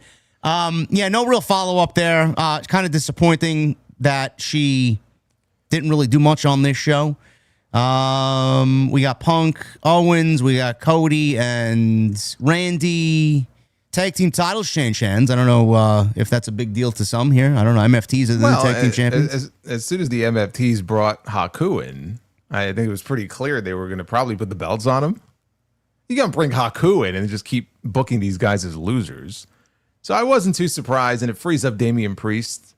It frees him up from tag team jail to do something. He could probably, honestly, I think a heel turn is probably. He'll be Corbin's next opponent after he loses the title. Yeah. Probably. You know what, though? Those matches may not be so bad. No. He's another one who's been pretty directionless on this brand, really from the day he moved to the brand. Funny enough, the only real feud he's had was against Aleister Black. Yeah. Like singles feud since he came to SmackDown for Priest. I mean, they had that ambulance match where Priest, well, that was the payoff. Black threw fire in his face. That was the payoff to it. Yeah, the tag team titles are now on the MFTs, again, there's no division, so it's tough to get excited about what's going on here. Priest and Truth aren't even a real tag team. The Water Raiders are a Raw team who are holding the AAA tag team titles, who are working on SmackDown. Well, but there was a segment that did not air on SmackDown, but it was posted on social media after they gave us a sense of who's going to be coming after the MFTs very soon. Yes, this is the next piece of news here. There were 5 segments that were cut from Friday Night SmackDown. Well, okay, so that may not be accurate. I don't know that it's accurate to say there were 5 segments that were cut. There was one segment that seems pretty clear was cut, which was a Page promo. The others, I'm not so sure they were cut as much as they were just left off the show and that it was intentional, that they were saving them for like social media exclusives. Because there was like a lineup that was floating around that I don't know where it originated from. It might have been that Turnbuckle account. Before SmackDown that had a Page promo listed. I think it was listed before the women's U.S. title match. And these other segments were not listed on there. Yeah, well, so Paige was the only one that was vocal about it. She went on social media Friday night. She revealed the segment was cut, apparently. It was later aired as a WWE digital exclusive. Nikki Bella trolled Paige about the segment being chopped, and Paige responded, what was that, Paige? Bella wrote on X, I think I missed what you said. And then Paige replied, you think you'd want women to have segments instead of being cut? You've always been full of shit. It's all right. I'll just see you in person next week. So that was definitely cut, like Jason said. The other ones are Shinsuke Nakamura announcing that Takahashi is coming to WWE. I guess we'll stop there. Are you enthused about this upcoming tag team title feud with Nakamura and Takahashi and the NFTs? No, I'm not. I'm interested to see what Hiromu will do on the main roster and if he has Daryl with him. I'm assuming Daryl's going to be needed in this case to counteract Haku. Just to counteract the analytics and the no engagement that I feel he's going to end up getting. Are we going to see Haku facing off with Daryl outside Probably. the ring? Daryl the cat? Probably, yeah. Okay. So, yeah, I want to see what he does on the main roster. I mean, probably not much. The idea of a feud, though, between Nakamura, Hiromu, and the MFTs, no. I mean, I'd be lying if I told you that excited me. It could be a perfectly fine, perfectly acceptable mid-card feud on SmackDown, but excite me, I think that's a bit much. So, Priest and Truth, who are not a real tag team, maybe they stay together, maybe they don't. I just find it very bizarre that WWE goes about the way that they do with their tag team division. Like, one team loses the belts and kind of dissolves, and then They put together another team and they just replace that team with another team. Meanwhile, they have no division. So it's like one team exits and another team enters. So what are we going to do? This is going to be fucking how long now for a TV feud? Are we going to end up getting Nakamura versus Tala Tonga matches and Takahashi versus Tamatonga matches? Who wants to see any of that? There's no real tag team division to even warrant feuds anymore. Just two teams going at it for months and months at a time. Get ready. You're gonna be. Of course, you're gonna be getting those singles matches. Wow, man. You think you're not gonna get them? I would rather not get any of this. Period. Where's Fraxium? That's what I want to know. Well, they had a segment in the back with Ricky Saints that did not air on the show last week. Oh, poor Ricky Saints. Now mixing it up with Fraxium backstage. So we do have just a quick NXT update here. So Zilla came out at the end of the show to cut a promo, and I see a bunch of people. I guess he used the expression "nepo baby," but I guess it came out "nympho baby." Oh, that's kind of the botch there. Like, well, that's a whole other gimmick though. So I mean, that would be quite the character for him to play. But apparently, that's something very different. Those are two completely different things. That's a fucking botch and a half, if you ask me. Holy shit. I think that'll get over though. So I think he's been added, and now it will be a fatal 4-way at Heatwave for the NXT Championship. Okay, I like it. So I like it. That's pretty much the Heatwave show that's going toe to toe with All In. Great. Well, there's two shows. Well, yes. So they have two shows in Edinburgh, Texas that day. They're starting at noon Eastern with a AAA show, and then the AAA show goes immediately into NXT Heatwave. So from 12 to like 6, basically the entire length of All In, they will have two different shows in the same building going on back to back. And your prediction is Zilla is the new NXT champion? As I sit here right now, you know what? Why not? Yeah, I'm gonna say that Zilla becomes the new NXT champion on that show. It'll get people talking. We'll see. The other segments that were cut or I guess left off, whether it was intentional or not. Ricky Saints Fraxium, Paige getting her segment cut was just talked about. Shinsuke, Takahashi, Miz and Kit Wilson's segment. Apparently they're back to normal. They are uncursed. No more. Yeah, I had a couple of people who were like, "Oh, that's so lazy. They didn't bother to explain." Like, no explanation is needed. Let's pretend that this never happened and just never mention this again. We're fine with no explanation there. Yeah, this is one of those times where I'm okay with not dragging this story out and getting an explanation. It's better we just move on. And Blake Monroe announced her first match on SmackDown will be against Julia. You know the woman that she attacked when WWE was overseas for London, and they completely just never went back to it whatsoever. Yes. Yeah, let's go back to that. So that's what I said. So Julia, is there any chance of Julia winning this match? I have a better chance of working for WWE than Julia has winning this match. So it'll be you and Rosenberg side by side on WWE radio working together? Yes, definitely. It's going to be a new part. You get to dump me for Rosenberg? Never. Okay. Yeah, Julia is inevitably losing, but it'll be good to see Blake Monroe on television. What is this now? 5 months? 4 months? Probably 4, maybe 4 months of nothing. Of nothing. Can you imagine what she's thinking? Leaving AEW, having a fucking feud of the year with Tony Storm and everything they did to tell that story, to come over here, which is her lifelong dream, and then wait 4 months to fucking wrestle on the main roster. What did she say? She would at least they pay me to eat donuts or something. What'd she do last week that she ate a glazed donut? Yeah, what was the exact quote? It was something that she quote tweeted, I think, on X, and she said I think someone made a comment maybe about how she hasn't wrestled yet, she hasn't had a match. And she was like, she gets paid to just sit in the back and have. Oh yeah, why wrestle when I can eat glazed donuts or something like that? She also had a comment in an interview recently where she said that they're changing her entrance, so she's not going to have the same entrance as she had in NXT, but she has her full faith and trust in Triple H to come up with. Yeah, he's usually good with that, but there was nothing wrong with her NXT entrance. I actually quite liked it. It was unique. Yeah, it was unique. So, we'll see. I don't care what the entrance is. Just get her in the ring. Yeah, just get her on TV. Just get her in the ring. It's ridiculous. This is crazy. Oh, my goodness. Moving things over to Monday Night Raw. We were looking at a very good Monday Night Raw last night. The Bloodline was about to get Solo Sikoa delivered to them. Jey Uso was going to deliver the newest babyface, the hottest babyface in all of the land here, Solo Sikoa, to the Tribal Chief. We'll get to there in a second, but we'll start at the top. Stephanie, Liv, Becky, they continue their feud. Stephanie came out wanting to fight.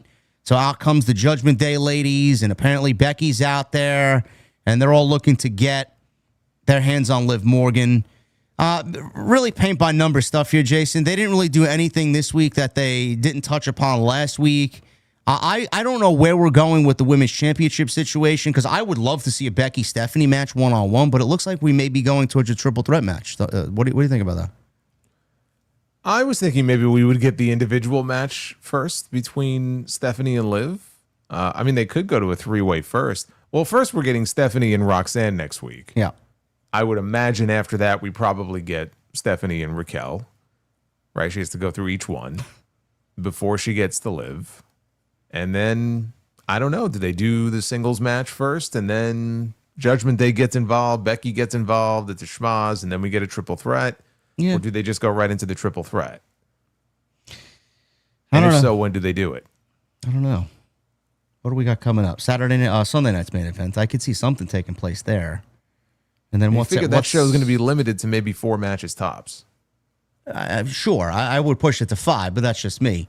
What's after Sunday night's main event? Worlds Collide, right? That's the next big show. And then after that, which is at the end of September. Well, look, I mean, if Chelsea is not going to be defending her championship on Sunday night's main event, then Liv really should defend her title on that show. Yeah, and then we got Money in the Bank. Yeah. I don't know. I'm looking forward to a Stephanie and Becky feud. I'm glad Becky's back, and Stephanie looks great. So she is going to be defending that title, hopefully against some top tier competition, unlike what we got coming out of WrestleMania. So that's good for Liv. We had Javon Evans and JD McDonough. Really good stuff here. I think Javon is really on a nice string of momentum, but you got to question what WWE's doing here, because I did see a quote floating around today on social media about Paul Heyman saying that by the end of the summer, if Javon Evans isn't at the next level, then we failed Javon Evans. We're coming up. The summer's doesn't have a lot of light left. All right, but what does that mean? Next level. I guess IC title, main events. I don't think it has to mean. I don't think it has to mean a title. No. What do you think? What do you think it mean? I mean, look, he's been getting consistent TV time. He has, I think, strung together some wins. Now, my question is, we have to get a match now. He's been laid out by Big Cass for 3 weeks in a row. We don't want the big redwood out there. No, we don't need a learning tree. So, but he's been laid out by him for 3 weeks in a row. So it's like, okay, can we get the match already? And I said this in my review last night, like that, the outcome of that match will really tell the tale for what their priority is here. Is their priority more to just continue to build Javon and give him like a big win over this guy and just beat Cass in his first match against a much smaller person? Or is the priority building up Cass as this unstoppable heel, and they're just going to sort of feed Javon to him?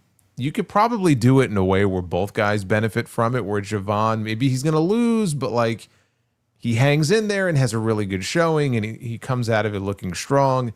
Because to me, it's not ideal to like beat Cass in his first match. I don't like, the guy's a fucking monster, dude. Yeah. I think, I was very iffy about starting him off in a feud like this because there wasn't really an explanation.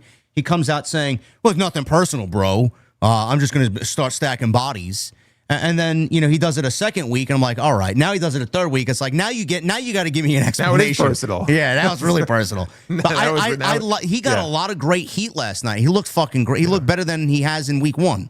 So I like what they're doing with him. Yeah, no, I mean, so far so good. But again, he still has yet to work a match. And to me, you have to string together some wins. Because if they just beat you right out of the gate, then that's not a great sign. No.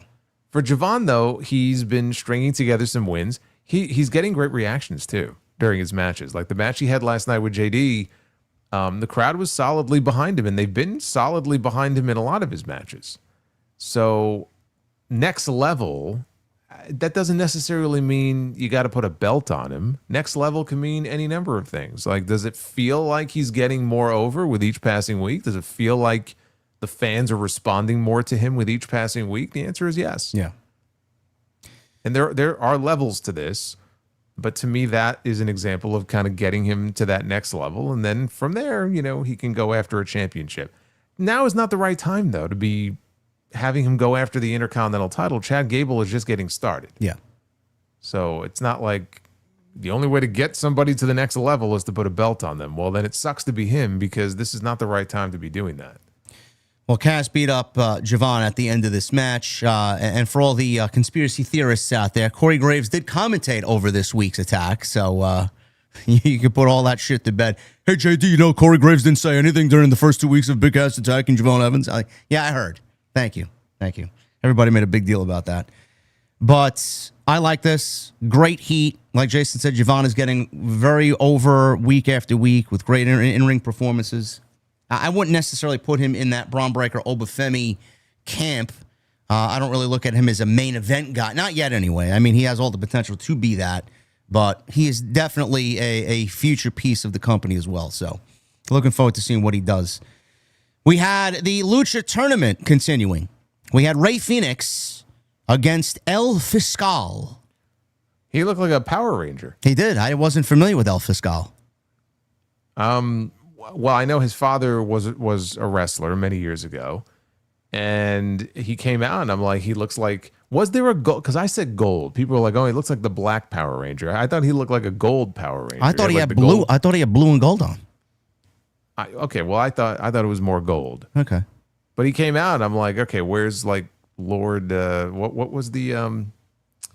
I never really watched Power Rangers, so I don't know what the evil Lord Zed. Was it Lord Zed? Yeah. I thought that was. Rita Repulsa. Yeah. No, that was Superman, wasn't it? No, it was Lord Zed, Power Ranger. Yeah, it was Rita Repulsa and then Lord Zed. Yes. Well, I know Rita Repulsa, but I thought no. Yes, bro. You're talking to a Power Ranger guy, man. Lord Zed, Rita Repulsa, and Goldar. Those are the guys. No. Well, then who was the Superman villain that I'm thinking of? Was it not Lord Zed? I don't know, Chad. You gotta help Jason out here. I'm talking about like this. I'm talking about Superman from like back in the Christopher Reeve movies. Like, who was that guy? Who am I thinking of? It was Zed, wasn't it? I don't know. I didn't watch the Christopher Reeve Spider-Man. I watched the old. What happened? I watched the old Batman. No, it was Zod.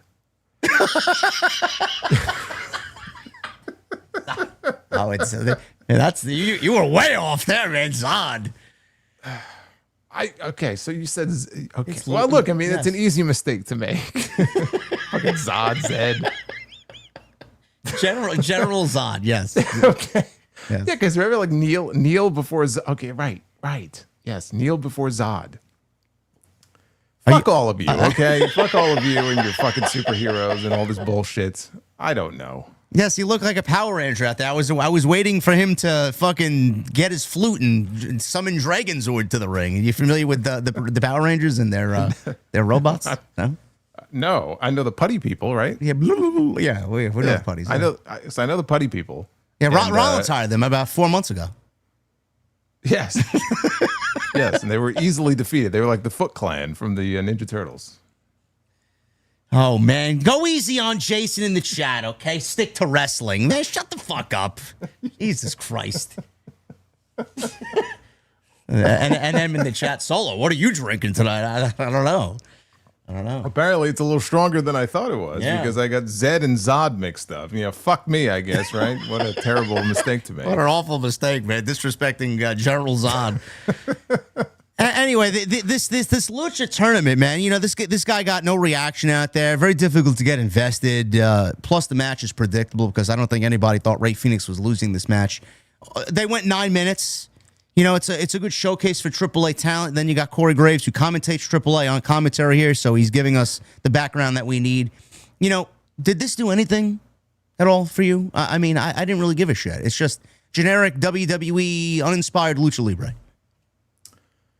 No, I mean, look, we've had a couple of examples recently of lucha matches on these shows that feel like they're going at half speed. And this was similar to that, and this was the weaker of the two first round matches that we got last night for sure, because I thought the other one was better. They gave them 6 minutes. They were out there, and dude, this was as tame of a Rey Fenix match as I've ever seen. Right? I mean, think about Rey Fenix matches, and last night was like just a match. There really was nothing special about it. So it wasn't like terrible or anything, but crowd was quiet for it. They didn't really know who Fiscal was. Again, maybe they were waiting for Lord Zod to come out. But Phoenix wins, and it's like, oh, okay. Well, we kind of knew he was winning anyway, but there just wasn't anything terribly exciting about this match. Why do you think they suppress someone like Rey Fenix so badly? Like, is there like a thing backstage where you can't outdo Roman Reigns in the main event? No, I just think it's more with just the way they do TV. You know, they probably tell them, look, this is how much time you have, and this is what you're limited to. And I just think it affects them.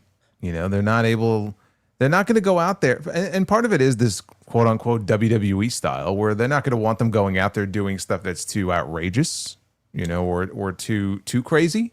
And maybe part of that is they don't want them to take away from, you know, other things happening on the show. I don't know. There's definitely a style.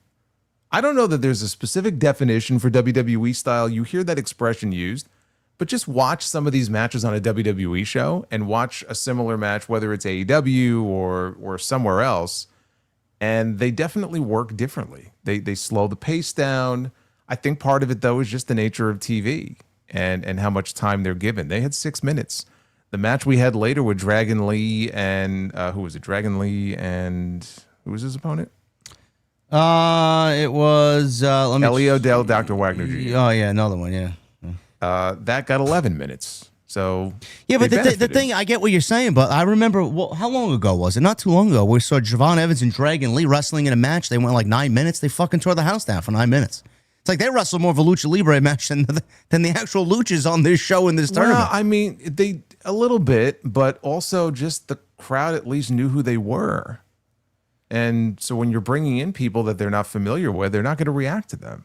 And it affects the match. You know, it doesn't come off as exciting. It doesn't, if the fan's not really into it. Like, I know what you're talking about. In that match, the crowd was hanging on to some of the near falls, and they were super into it. And they did do some crazy stuff in that match. So that's part of it, though. You know, when you bring in these talents from outside, these other lucha libre guys that maybe the crowd is not as familiar with, they're just not going to be as up for it.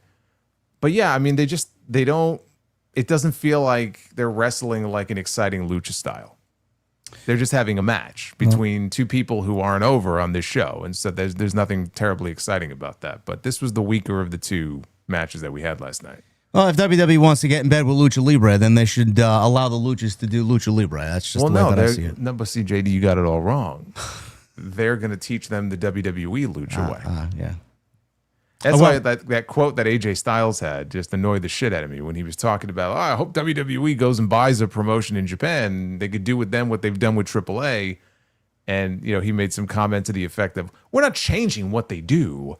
We're just teaching. Again, I wish I had the exact quote in front of me, but it's like, we're doing it like in the WWE way. Yeah. And I'm like, no. Yeah, all the all the higher ups said that they're not buying AAA to change it. They just want to put a little fucking dose. Oh yeah, we're putting our what stamp was the on word it. Like we're putting our stamp on it, like our way of Meanwhile, doing these it. guys go to the main roster. You don't even you couldn't even tell if they were Lucha Libre. Yeah, what the fuck? You're taking away what makes them exciting in the first place. So of course, it felt like a dead match because that's how they want it to be. Well, Phoenix is in the next round, which is great. Hopefully, he gets more of a reaction the next time we see him. So he's in the final four now. We'll talk about the other match in a second. Sol Ruca and Lyra, they wrestled for about 11 minutes. Sol got the win over Lyra. This was good. This was good, yeah. I mean, I like Lyra and I like Sol. I just don't really understand what they're going for with Lyra. Like is she like a take on Nikki Cross NXT Black and Gold version mixed with like fucking crazy bird lady who thinks everything is wrong, but she's the only right one? What do you make of the gimmick? Oh, I just think that I think her gimmick is that she's an insomniac, apparently, because she looks like she hasn't slept in weeks. So She was also sweating very profusely last night, standing in the boiler room. she was, and you would think that they would have medical check her out, since they're always talking about medical. They would maybe have her evaluated. My thing is, like, you're beating her. Yeah. As much as I like the end of this match, I would not be beating Lyra. Here's the crazy thing, okay? And they mentioned this on commentary, but I knew this going in because I had to look it up because I was like, when was the last time we saw Lyra even wrestle on Raw? Lyra turned on Bayley in June. Yeah. It's like June 22nd or something like that. Last night was the first match that she has had on Raw in 2 months. Oh, it's been that long? I was going to say 4 weeks. 2 months. Jesus. And she lost. So they turned her heel at Madison Square Garden against Bayley. Yes. Big win, big post-match attack. They turned her heel before Madison Square Garden. The big post-match attack, yes. Yes. And so her first big match was at Madison Square Garden, and she won, which probably had more to do with the fact that, Bayley was just going to go away for a little bit. But she got a big win over Bayley. It's like, okay, well, she needed that win. And so let's hope they follow up with it. And they proceeded to do absolutely nothing. And so last night was her first match on Raw in 2 months, and she fucking lost. So it's like, okay, well, where does she go now? She's a loser. With her now? She's a loser. She's a loser. And do we wait another 2 months before we see her back in the ring? Like, the follow-up has been atrocious on this. Well, people said she was on the show, but she was in the commercial break. That's not a match. Yes, I'm aware that that's all she's been doing. That's the point. She has not been wrestling on the show. That was her first fucking match on Raw in 2 months. She just turned heel not that long ago, so you have to give that extra care to try to get her over as a heel, and they've done a very poor job of that. Because where does Lyra shine the most? In the ring. Yeah, in the ring. So why would you hide her away like that? Let's turn this woman heel and give her a new gimmick, and then have her lose the WWE way. We'll put her on during the commercial breaks with Joe Hendry. She'll get over that way, says Triple H. Sure. Joe Hendry and Danhausen. We'll put Lyra during the commercial break segments. Austin Theory and Maxine Dupree were with Logan Paul being interviewed. Braun Breaker looking off into the distance, not wanting to be there in any capacity. So he goes to the ring and he's going to address Obafemi, which he did. He gets into the ring and out comes Paul Heyman. And Paul Heyman comes out and introduces himself. He talked about being an advocate, an oracle, a wise man. He says he knows what to do and what's wise and what's not wise. He says there is a question on everybody's mind, and who is the future of WWE? So Breaker then once again asked, well, I don't know, Paul. Why don't you tell us who the future of WWE is? So Heyman is there with Braun, and then out comes Oba. Oba marched out. He gets in the ring. He's staring Braun Breaker face to face. He says, well, you're asking a stupid question because they already know who the future is. And then all of a sudden he dips into this Braun Breaker impersonation that caught everybody off guard. And he did a legitimate Braun Breaker impersonation. I'm like, whoa, I didn't really expect it. They got to be road buddies or fucking travel buddies or something, man. The fact that he got it so perfectly. What'd you make of his impersonation? He just completely deviated away from what Oba sounds like to sound more like a human being, you know? Well, the first Oba promo I ever saw was when he first came to NXT, and he was interviewed backstage, and he didn't sound anything like what he sounds like today. Like he sounded American. Huh. So I know that I think he went to college here. It's not like, he was here for many years, and I want to say his normal voice, like you would hear the accent, but it's not as pronounced as he makes it on TV. It's like a little exaggerated for TV. But I've heard him in his, like American voice, I guess you would say. So it wasn't as like, holy shit, because I've heard it before. That's interesting. But you could probably find it. It's probably on YouTube somewhere. But the Breaker impression was like dead on. Like, I haven't heard him impersonate anybody before, so that was pretty funny. Yeah, that's news to me. I thought that was his actual accent. I thought that was him just speaking the way he usually does. No, I mean, again, it's exaggerated for TV. Okay. So him in that promo that I'm referring to where he sounded American, I don't think that's like his normal accent. I don't know if that's something he just sort of picked up on during his time here, and maybe day to day he sounded that way, but yeah, no. I mean, what you hear on television is definitely like the volume turned out. Huh. Yeah. I learned something new today. So he says, you know it, I know it, they know it, and you want to know who else knows it? Brock Lesnar. He knew who the future was because the future is Obafemi's. Then Braun Breaker is like, because Oba's like, if you want your answer, you can take it up with me anytime, anywhere. And Braun Breaker's, well, how about right now? So Paul Heyman then steps in. He's like, you take one step forward towards Oba, and you take a permanent step away from me. So he's like, this is a publicly traded company. This is the biggest promotion on the face of the planet. We just don't answer to the people live and people at home. We answer to the shareholders. Because now the shareholders are all so important now on TV. So he says, this will not be a popular thing for me to say in Buffalo. Two of us in this ring seem to understand that right now, that someone is also appearing to be learning. You don't give away who the future of WWE is in Buffalo, New York. So you don't have an impromptu match to decide that. The future is someone who understands box office. The future is someone who understands main event. So he says he took it up with Adam Pearce on Sunday night's main event, September 6th, Atlanta, your hometown. He points to Braun Breaker. You have home court advantage, Oba versus Braun, and we will find out who the true future of the WWE is. So at the end of this, Braun shakes hands with Paul Heyman. They walk out of the ring together. But Heyman, before he leaves the ring, shakes Obafemi's hand. And Braun Breaker's looking at him like, what the fuck? Are you serious? Did you just do that? So I like the angle that they're playing here. Heyman's playing kind of hard to get here with Braun Breaker.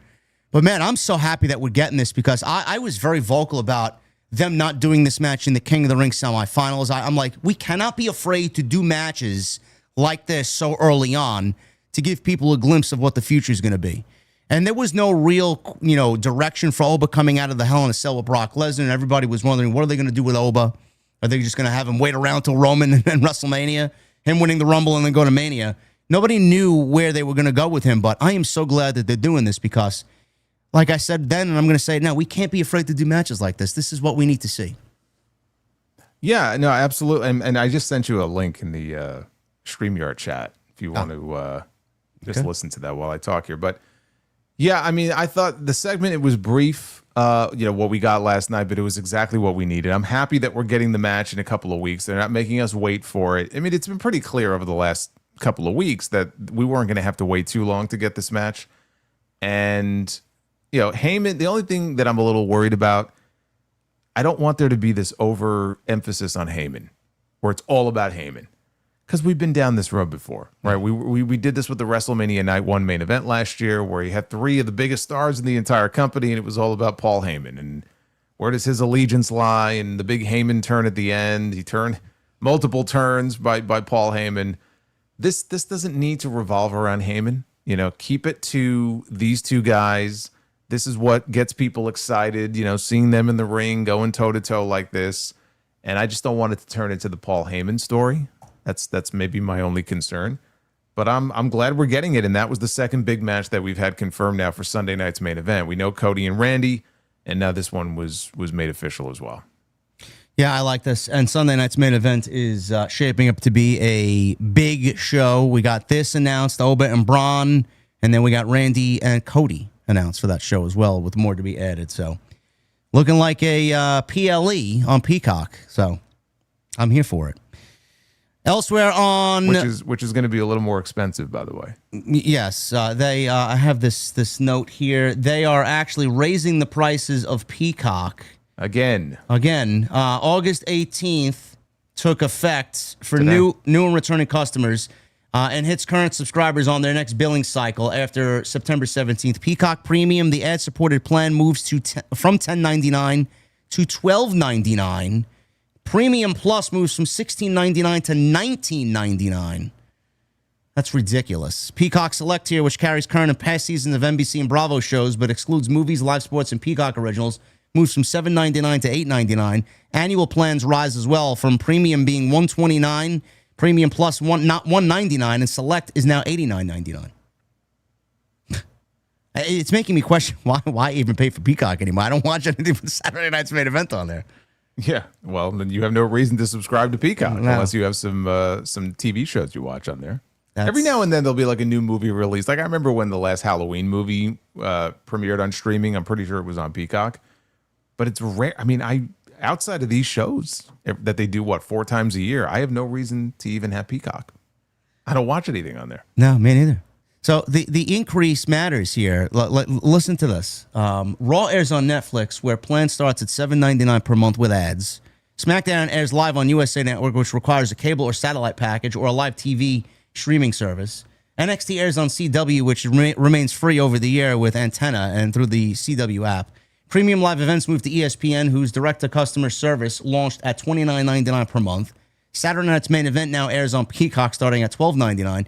Add it up, and as a fan paying for Netflix, ESPN, Peacock at their entry-level prices, it's nearly $51 a month, and that is before accounting for whatever package carries USA Network for SmackDown. It also does not include A&E, the home of WWE's documentary programming, which requires a paid TV package of its own.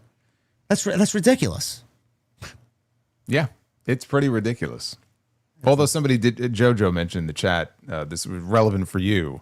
Obsession is on Peacock. It is. It is. I think that's where I have Verizon too, and I could order it through there too. But well, you ought to jump on that. I have to.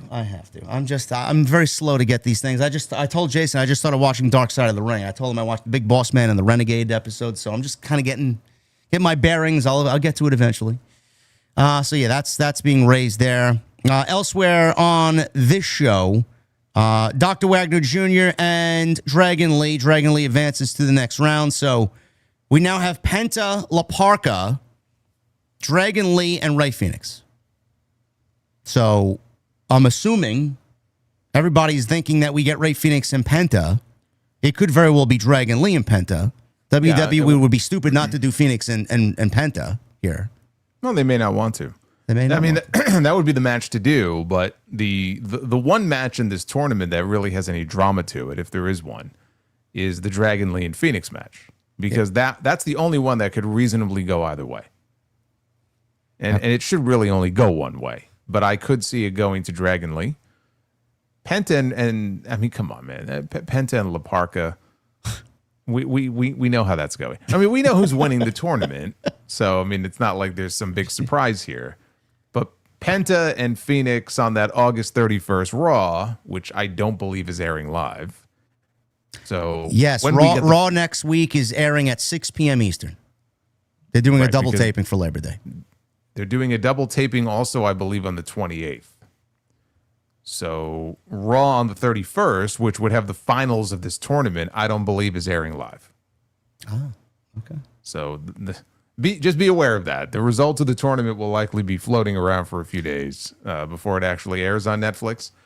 And this has to do because they have a lot of travel coming up and a Mexico tour coming up in September. So after, I guess, the last live show might be SmackDown in Toronto. Oh, no, I'm sorry. It would be Raw next week. So Raw next week, I think, is the last live show until September 6th, which would be Sunday night's main event.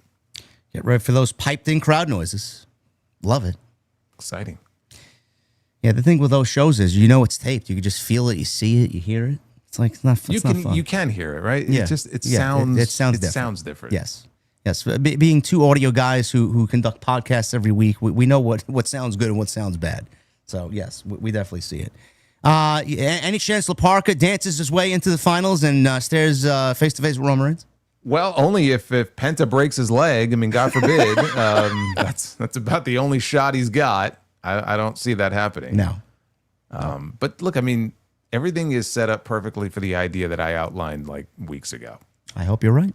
I hope I'm right too. You do Roman and Penta, and then coming out of that match, you got the Usos, you get the Lucha Brothers together. You run that in Chicago at Worlds Collide. You've already got CM Punk. We know he's going to be on the show. They released his whole schedule for Punk between now and the end of October. I don't believe he's being advertised for Money in the Bank. Oh, he will be at Worlds Collide in Chicago. He will be at Worlds Collide. He may not be at Money in the Bank, but he'll be at Worlds Collide in Chicago. So you have whatever Punk's going to be doing, and then if you do Usos and Lucha Bros, those are two big attractions right there. And that's running opposite All Out that night. Yeah. Ospreay will be world champion defending against whomever. MJF, John Moxley. One of them. I don't know. We'll see. Chad Gable, Rey Mysterio, IC title match. This was easily, by far and away, the best thing on the entire show match-wise. Gable wins in 13 minutes. I mean, I would say the last 5 minutes of this was just tremendous stuff. I thought, at one point, Jason, I thought they were legitimately going to crown Rey Mysterio the IC champion. I thought they were going to switch the belt already. I'm like, they can't do that. So I was glad to see that Gable retain. But man, fans didn't, the crowd didn't even really come alive until the second half. It was like a tale of two different matches. I love the match. The crowd definitely picked up more in those closing moments. Like after he hit that second 619, they were on their feet because they really wanted to see that title change. And it wasn't that they were like against Gable. They weren't booing Gable. No. They were just really into Rey, who was, I mean, that was the best Rey Mysterio performance I've seen in a long time. He just looked like he turned back the hands of time. He's out there doing a fucking acai moonsault to the floor. He's flying over here. He's flying over there. And he looked great. And I pointed out, we're only a few years away from the 40th anniversary of his first match. That's 40 ridiculous. years. 40 years. It's not just that he's still wrestling. It's that he's wrestling and having matches like that on knees that were silly putty in 2013. So the takeaway from this, boys and girls, is that stem cells really work. Yes. If you could afford them. It's very expensive. But stem cell therapy is... It's a miracle drug here for Rey Mysterio. They had a great match, and when it was over, they had Rey strap the belt around Gable's waist. Everybody was cheering, so it was like a little endorsement there. The only surprise to me, I thought they were going to hold off on this until Mexico City. Me too. So it makes me wonder, they have to have something lined up for Gable. Last time we saw Gable in Mexico, he had what may end up being the match of the year. So to me, it would be crazy to do Raw in Mexico and not have him on that show defending that title. So the only question is, who does he maybe work with on that show? I couldn't tell you. I don't know. AAA guy? Maybe. Ethan Page? Well, I don't know. Ethan's been beaten already a few times. I don't know. Maybe they just do him and Dominic. Well, that's coming out of Triple Mania, right? So he'll probably have already lost the mega title, and they seem to love to beat Dom. So sure. Well, he didn't even get him and JD McDonough didn't even get an entrance last night. They got the fucking commercial of death. Well, what I loved about that was so you saw the commercials? No, I watched on Netflix. No, well, yes, but they went to commercials. So, yes. So you saw when they came back, I seen the commercials. Yeah. Okay, because what happened was, I don't know where it cut off and they went to commercial, but basically Dom and JD came out first, and then Dom cut a promo. And he bitched about, his father not putting him in the tournament. Then Javon came out, and he blew right past both of them, went to the ring. He wasn't his usual jovial self. He took the mic and he cut a promo on Big Cass. And I just laughed because it's like, okay, we have this match between Javon Evans and JD McDonough, which was set up by Dom cutting a promo on Rey about not being in the tournament. And then Javon comes out and cuts a promo on Cass. And that's how we got to this match between Javon and McDonough. Okay. Sure. Yeah. That's how not really becoming of a AAA mega champion, Well, I mean, don't get me started on that. He's being punished. Absolutely. He's being 100%. He's being punished. Absolutely. I mean, he was going to lose anyway to El Grande at Triple Mania, so I'm sure nothing's changed there. But the fact that he has not won a match since May, when he made those comments about his creative direction, that tells you everything you need to know. Well, Monday night ended with the Bloodline, and everybody was curious to see what they would do with Solo Sikoa after Solo is gaining such tremendous momentum as a babyface. Everybody's like the biggest Solo Sikoa fan now, which he's highly entertaining, and he's more charismatic than all three of his existing family members on TV, four family members on TV. So Roman's out there, gets in the ring. Usos brings Solo to the ring, delivers Solo to the tribal chief. So they're chanting for Solo. And Reigns says, I don't care what they're doing. I don't care what they say. I don't care. The side of you just pisses me off. You see, I've said this before. I'm a blessed man. I have everything you could have ever imagined. But some say I'm petty. Some don't understand how I can hold receipts for so long. And how could I not with you, Solo, almost 3 years ago? 3 years. I got to fix Jason's thing here. He's about to disappear on me. Stay in studio. Yeah, I saw that pesky time right there. he says, Jason, almost 3 years ago, Monday Night Raw, the premiere of Netflix. The premiere of Netflix. I'm like, what the fuck is this guy talking about? Yeah, I was like, wait a minute. This is legit. Like, I don't know if Roman went back in time in a time machine to a different fucking land somewhere. This was legitimately last year he talked about. No, it was 3 years ago, JD. Don't you remember that great match with CM Punk at WrestleMania 8 years ago when they clashed in the main event? Yes, he got lost for time here. Well, it's what happens when you get older and you start to forget things. Yeah, well. He says, 3 years ago on the premiere of Netflix, it was last year, Tribal Combat, I beat your ass, or maybe you forgot, I don't know. So we put a little something together. So he throws it to the big screen. We see this collage of scenes, and at the end of the scene, you know, it's Solo saying, I don't care what the tribal chief has to say, or whatever it was. Oh, go tell Roman to kiss my ass. Yeah. So that's the way that segment comes to an end. And you see Buffalo, they may think this is funny, but my question, why do you think it's funny? Oh, you're a cool guy now. You got a John Mayer on. So he looks at his watch. I don't even know if John Mayer is a signature brand. Is it John Mayer or John Meyer? It's spelled M-A-Y-E-R. I think he said Meyer. Because if he would have said John Mayer, that would have been fucking funny. I don't know if he said John Mayer. Well, whatever the watch is, I don't know. I figured you would know. You're the big watch guy here. I'm not. I don't know. Apparently, he says you got your little chain here. You see, I'm starting to question why you're even looking me eye to eye right now. Why aren't you down on your knees begging me right now? Tranquilo, Roman. For what? I don't want to know. I don't want to know. He didn't say for what. Begging him for what? So Jacob Fatu, before anything happened, before we found out for what, Jacob Fatu super kicks Solo. Fatu then jumps on him with the tongue and death grip. And then Roman all of a sudden pulls Fatu off. So Solo's there selling the effects of the tongue and death grip. And Roman goes over to the timekeeper and he presents new Ulafalas to Jimmy and Jay, saying that they are his captains. So they execute. I call the play. They execute the play. They level up. I want this to be understood right now. I'm your tribal chief. These are my captains. These are made men. Can I ask you a question? Yeah, go ahead. This might be a silly question. Do you remember a segment from Raw? It was probably last year. It could have been the year before, but I want to say it was last year, where Jey Uso did not want to have anything to do with Roman. They were trying to convince him, like Jimmy was trying to get the family back together. Yeah. And I could have sworn that Jey Uso told Roman Reigns, the only way this works is if we're equals. Yeah, I remember. I'm not going to be treated as like a lackey or your young boy, whatever words he used. We have to be equals from now on if this is going to work.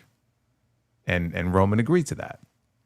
So has Jay just forgotten about that? Are we supposed to just forget that ever happened? Well, Jay's mind is elsewhere right now. Well, understandable, but in storyline. I genuinely think they forgot, yeah. Okay. This feels like it's being booked week to week. I don't think they know where they want to go. I don't think so either, because they showed Jacob Fatu and he was steaming mad in the corner. And I'm like, dude, you didn't even want to be a part of this group. What do you give a shit? Like, he's so bad. Like, he didn't get a new Lafala. And I'm like, you're being forced into this against your will. Like, why would he care? Well, it's all over the place. He wants to do Roman's bidding. He wants to serve Roman. Then he doesn't want to serve Roman. Now he's standing in the corner like a sad puppy because the other guys are getting Ulafalas. I don't know what the fuck's going on. So, you know, he stands in the corner as these two guys are getting Ulafalas, and Roman's going on about how they're made men. So Solo's trying to get back to his feet. LA Knight finally makes his way out there. Knight sends Jimmy out to the floor. LA Knight starts punching away at Jimmy. Knight sends Jimmy over the top rope. Fatu is just standing in the corner because he's not allowed to put his hands on Roman Reigns. Roman told all of them, don't touch LA Knight. I got him. I'll take care of him. So LA Knight then tells Roman to bring it. And Fatu attacks LA Knight from behind, and Roman puts a stop to Fatu attacking LA Knight and starts yelling at him in the corner. We don't really pick up what he says, but he puts his hand on his chest and he backs him into the corner. So Roman then Superman punches LA Knight. Roman makes Solo watch the Usos beat LA Knight down.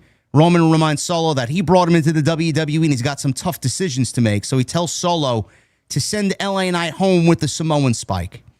So Roman says Solo is here to serve his family and start by saying, you're sorry. So Solo then is looking at LA Knight here, Jason. I'm just getting flashbacks to Sami Zayn, Kevin Owens, and Roman Reigns at the 23 Rumble with that chair shot. And Solo's about to lift the thumb up. He's about to spike LA Knight, and then he fucking levels Roman Reigns with a Samoan spike. Uso stood there shocked. Solo sends a warning shot to the Usos. He then launches Jay over the top rope. LA Knight gets some offense here, takes Jimmy out with a BFT. Solo throws Jay into the timekeeper's barricade. Solo delivers a Samoan spike. And then LA Knight is talking shit to Fatu, saying, what are you going to do? What are you going to do? He can't do anything because he knows Fatu can't touch him. So Roman goes for another Superman punch. LA Knight counters and delivers a beautiful BFT to Roman. Knight throws, he takes his watch off. He throws his Walmart watch on Roman Reigns. And then LA Knight and Solo end the show with a fist bump as the show goes off the air. I thought what they did was effective, though it was very similar to what they did at the 23 Rumble. But regardless of that, we got what all these fan theories were coming up with, Jason, going into Money in the Bank. Is Solo going to infiltrate the bloodline from within? Is he going to serve Roman and then turn on Roman and give LA Knight the win over Roman at Money in the Bank for the World Heavyweight Championship? They played this out now with the big question mark being Jacob Fatu, because all he did was stand there. So now the question is, does Jacob Fatu really know who Roman Reigns is now? Is Jacob Fatu thinking that Roman sold him on bullshit? Is he going to go back and reiterate those words that got him over in the first place? I love you, Solo. Meaning that Solo was right. Could we see Jacob Fatu be the one, instead of Solo now, Money in the Bank, help LA Knight get a monumental victory? Or am I just thinking fucking crazy talk here? I mean, in a perfect world, that would be a great scenario to play itself out. Right? The crowds are behind LA Knight. You heard them again last night. Yeah. So it's not like they wouldn't want to see him walk out with the championship. And they would love to see Jacob go back to being a babyface too. And if Jacob were to do something to Roman, they would pop every bit as much as, if not more so, as they did for Solo last night. So everything that you're saying makes sense, and it would make for this wonderful moment at Money in the Bank. Do I think it's actually going to work out that way? I don't. So, sorry. No, I know you're probably correct, and I know I'm setting myself up for disappointed, but I think we have to come down to reality. LA Knight's probably not going to win the world championship, but I think on the flip side, Jacob Fatu has been, what was the words Michael Cole used coming out of those two matches with Roman? Neutered or domesticated, one of those words, or maybe he used both of them. Yeah, I think him getting out of the bloodline is probably the play here, because he has been so buried. I don't want to say buried, but he's been like not the way he was pre-WrestleMania.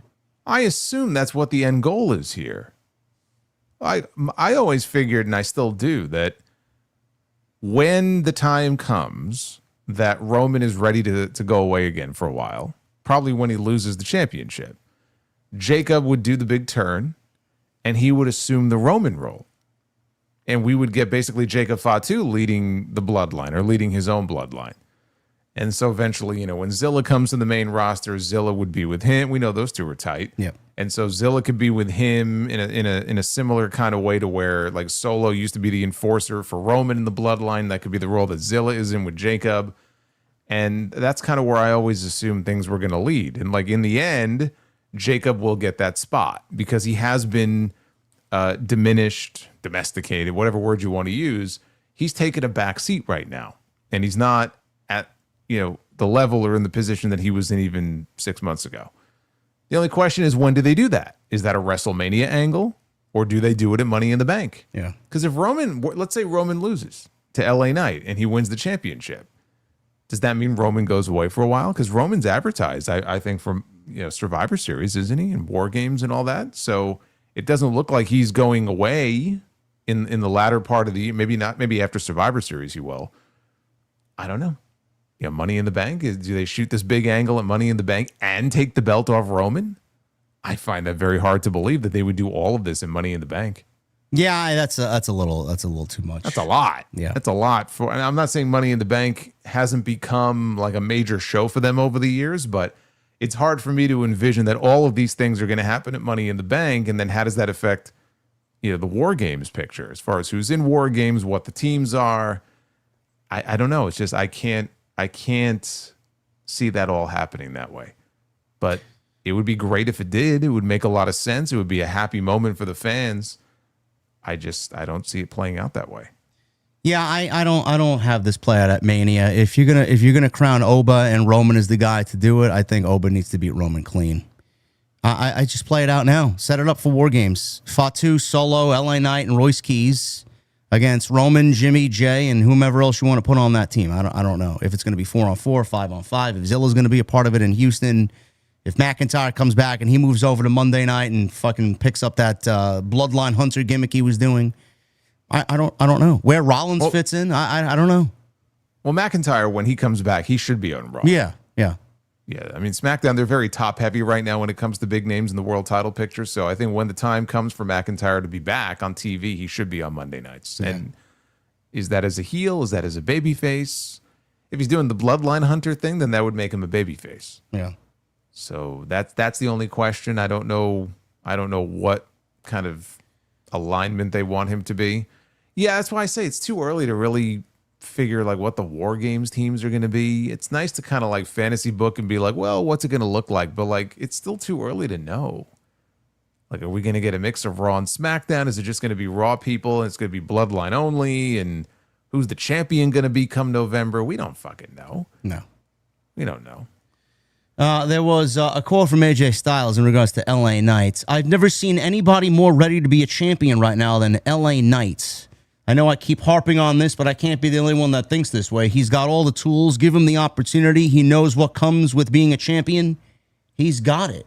And then he continues saying the part of the job was proving that, or the part of the job he was pointing at is the part that happens away from the arena. And I'm not just talking about holding the World Heavyweight Championship around your waist. When it comes to interviews and what you got to do to represent the WWE, he has all the tools to be able to get that done.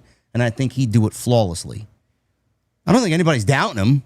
I'm sure WWE has doubted him once or twice, over the last couple of years, but I think he's got what it takes to at least have a short run. I don't know. I mean, does Roman need the belt? I don't think Roman needs the belt. It's not a matter of Roman needing the belt. It's not about that. Roman doesn't need any belt. Roman's a made guy. It's about whether or not they want to tell the story of Oba Femi beating Roman Reigns and doing what nobody else has been able to do since winning the World Championship.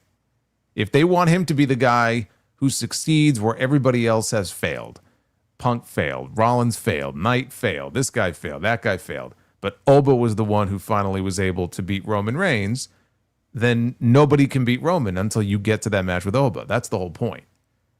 To me, I don't see it as a big deal. Like, so what? If Roman gets beat and gets the belt back 3 months later, it doesn't hurt Oba if he then goes and beats Roman next year, let's say. Yeah. But I don't know that that's how they look at it. Yeah, they may want Roman to just be the guy until they're ready to anoint the new guy, and that new guy is not going to be LA Knight. That new guy is going to be Oba Femi. I understand that. I just feel like if you have a moment here that is so tailor-made to be huge for LA Knight fans and people who've wanted to see this for so long, if you don't do it now, LA Knight is never and should never be in a discussion for a world championship as long as he's with this company. It's over. Oh yeah, no. If he doesn't win at Money in the Bank, then that like to me that's his last chance. Yeah. If he doesn't do it at Money in the Bank, he will not be world heavyweight champion ever in this company. So I agree with that. But you also know that like everyone who is saying, well, what's the harm in putting the belt on him for like a month or two? Okay, you and I both know that if they put the belt on him and they immediately take it away from him a month or two later, people are going to be piss bitching and moaning about it. Like, how could they do this to LA Knight? How are you taking the belt off LA Knight so soon? They buried him already. Yeah, so I mean, they're not going to be happy unless he has like a fucking 6 to 12 month run with the belt. So yeah, it'd be a great moment, but believe me, they're still going to get people bitching and screaming and hollering at them if it's like they did with Drew. When Drew beat Cody for the belt, I was of the same opinion. There's no harm in having Drew get a short run with the belt. And they gave him 2 months. He won the belt 3 stages of hell, January 9th or whatever it was. I remember the date. And I think it was like March 9th or March 6th or something. Early in March, he dropped it back to Cody on SmackDown. And I was like, all right, like it would have been nice for him to have more time with it. Realistically, I didn't really see him going into Mania with the belt. And there were plenty of people who were like, why are they taking it off of him and putting it back on Cody? Like, they were very upset. And I'm like, yes, but a lot of these people were probably, in favor of giving him a short run with the belt. But then when you give that person a short run, it's not long enough. Yeah. And they're not happy. How come you couldn't give him more time with it? Because he was never going to get more time with it. And so if that's your attitude about it, then why even put the belt on him in the first place? Because I'm telling you right now, if I'm wrong and LA Knight gets the belt at Money in the Bank, great. He ain't holding that belt for very long. He's not going into the Rumble and Mania as the fucking World Heavyweight Champion. You're out of your mind if you think that's the case. Well, either he drops it back to Roman, or Braun Breaker wins Money in the Bank and cashes in on LA Knight, and he's the world champion. I can't see that either. It's going to be very interesting to see what happens in the next 3 months. A lot of big shows and a lot of unless there is one caveat, which is that, and I hate even bringing this up, but we are heading into Saudi Mania. So if the idea was that they convince Rock to come in and finally do the big match with Rock and Roman, then yes, I could envision what you just outlined happening, because then Rock and Roman, that doesn't need to be for a belt. That would be like a totally separate big attraction. And then you could do Braun Breaker and Obafemi for the World Heavyweight Championship. Yes. So, but that would be the only like possible way that I see that happening where Roman isn't involved. Only if they get The Rock to agree to come in and do the match, then Roman doesn't need the belt. Then the belt becomes secondary. But Roman doesn't need the belt. Who the fuck knows? Someone posted today that Rock's got a movie starting to film in December. I mean, it's just like it's silly to even spark conversation with him included in any creative. Well, that's why I never bring him up, and I hate even bringing him up now. But I just I agree with you though. That's the only way I would accept that. Well, not even accept it. It's just the only way I would envision it going down that way, where like Braun Breaker cashes in Money in the Bank and takes the belt. Yeah, only if the plan is for Roman to have nothing to do with the belt going into WrestleMania. And if that's the case, then, well, gee, who does he wrestle? There's only one guy. I still don't think we're getting that match. Yeah, no, me neither. I'll stick to my conspiracy theory. I don't think Rock is coming back under a Triple H administration. That's just the way I feel. I don't get the sense that he is all too interested in rushing back for a match. No. We are near the tail end of this. We'll get to you Super Chats in just a second. We have just a little AEW Dynamite here to discuss. Any thoughts you want to provide, Jason, on last week's riveting Dynamite show?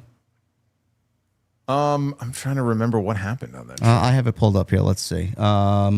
They were in Vegas, right? They were in Vegas at the Palms. We were there for House of Glory in April. A great little venue they got there. Yeah, a great venue with a great bar right there in the middle of the casino. Though I will say they were louder for us when we were at the Palms than this crowd was for AEW. They were.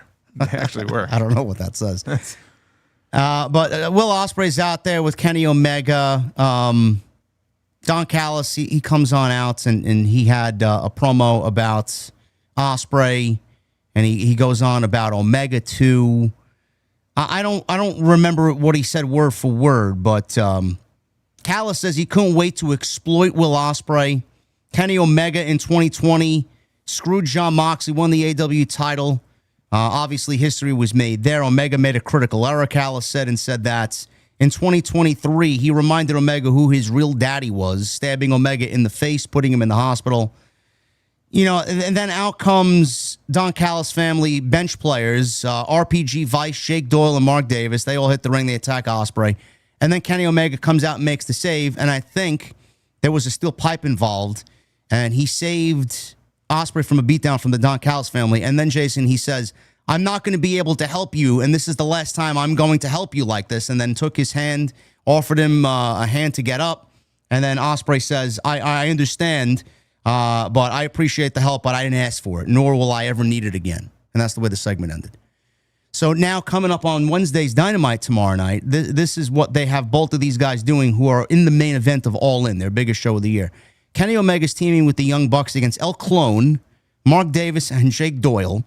And Will Ospreay is in a separate six-man tag, teaming with Hanare and Francesco Akira against Brian Cage, Rocky Romero, and Lance Archer. Any thoughts on this? The only thought I have is that I believe they're also doing a sit down interview with Omega and Ospreay. Yeah, Renee sits down with Omega and Ospreay. Yes. So if that happens, let's say the beginning of the show, like before these matches take place, maybe by the time the night is over, this will make sense.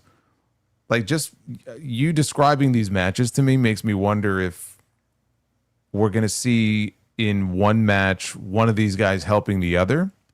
Maybe Ospreay helps him, and then later Kenny doesn't lift a finger to help Ospreay. And that's their way of like trying to further their story. Like, they're using the Callis shit to try to further that.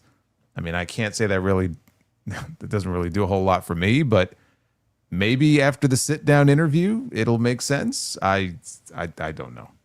I don't know.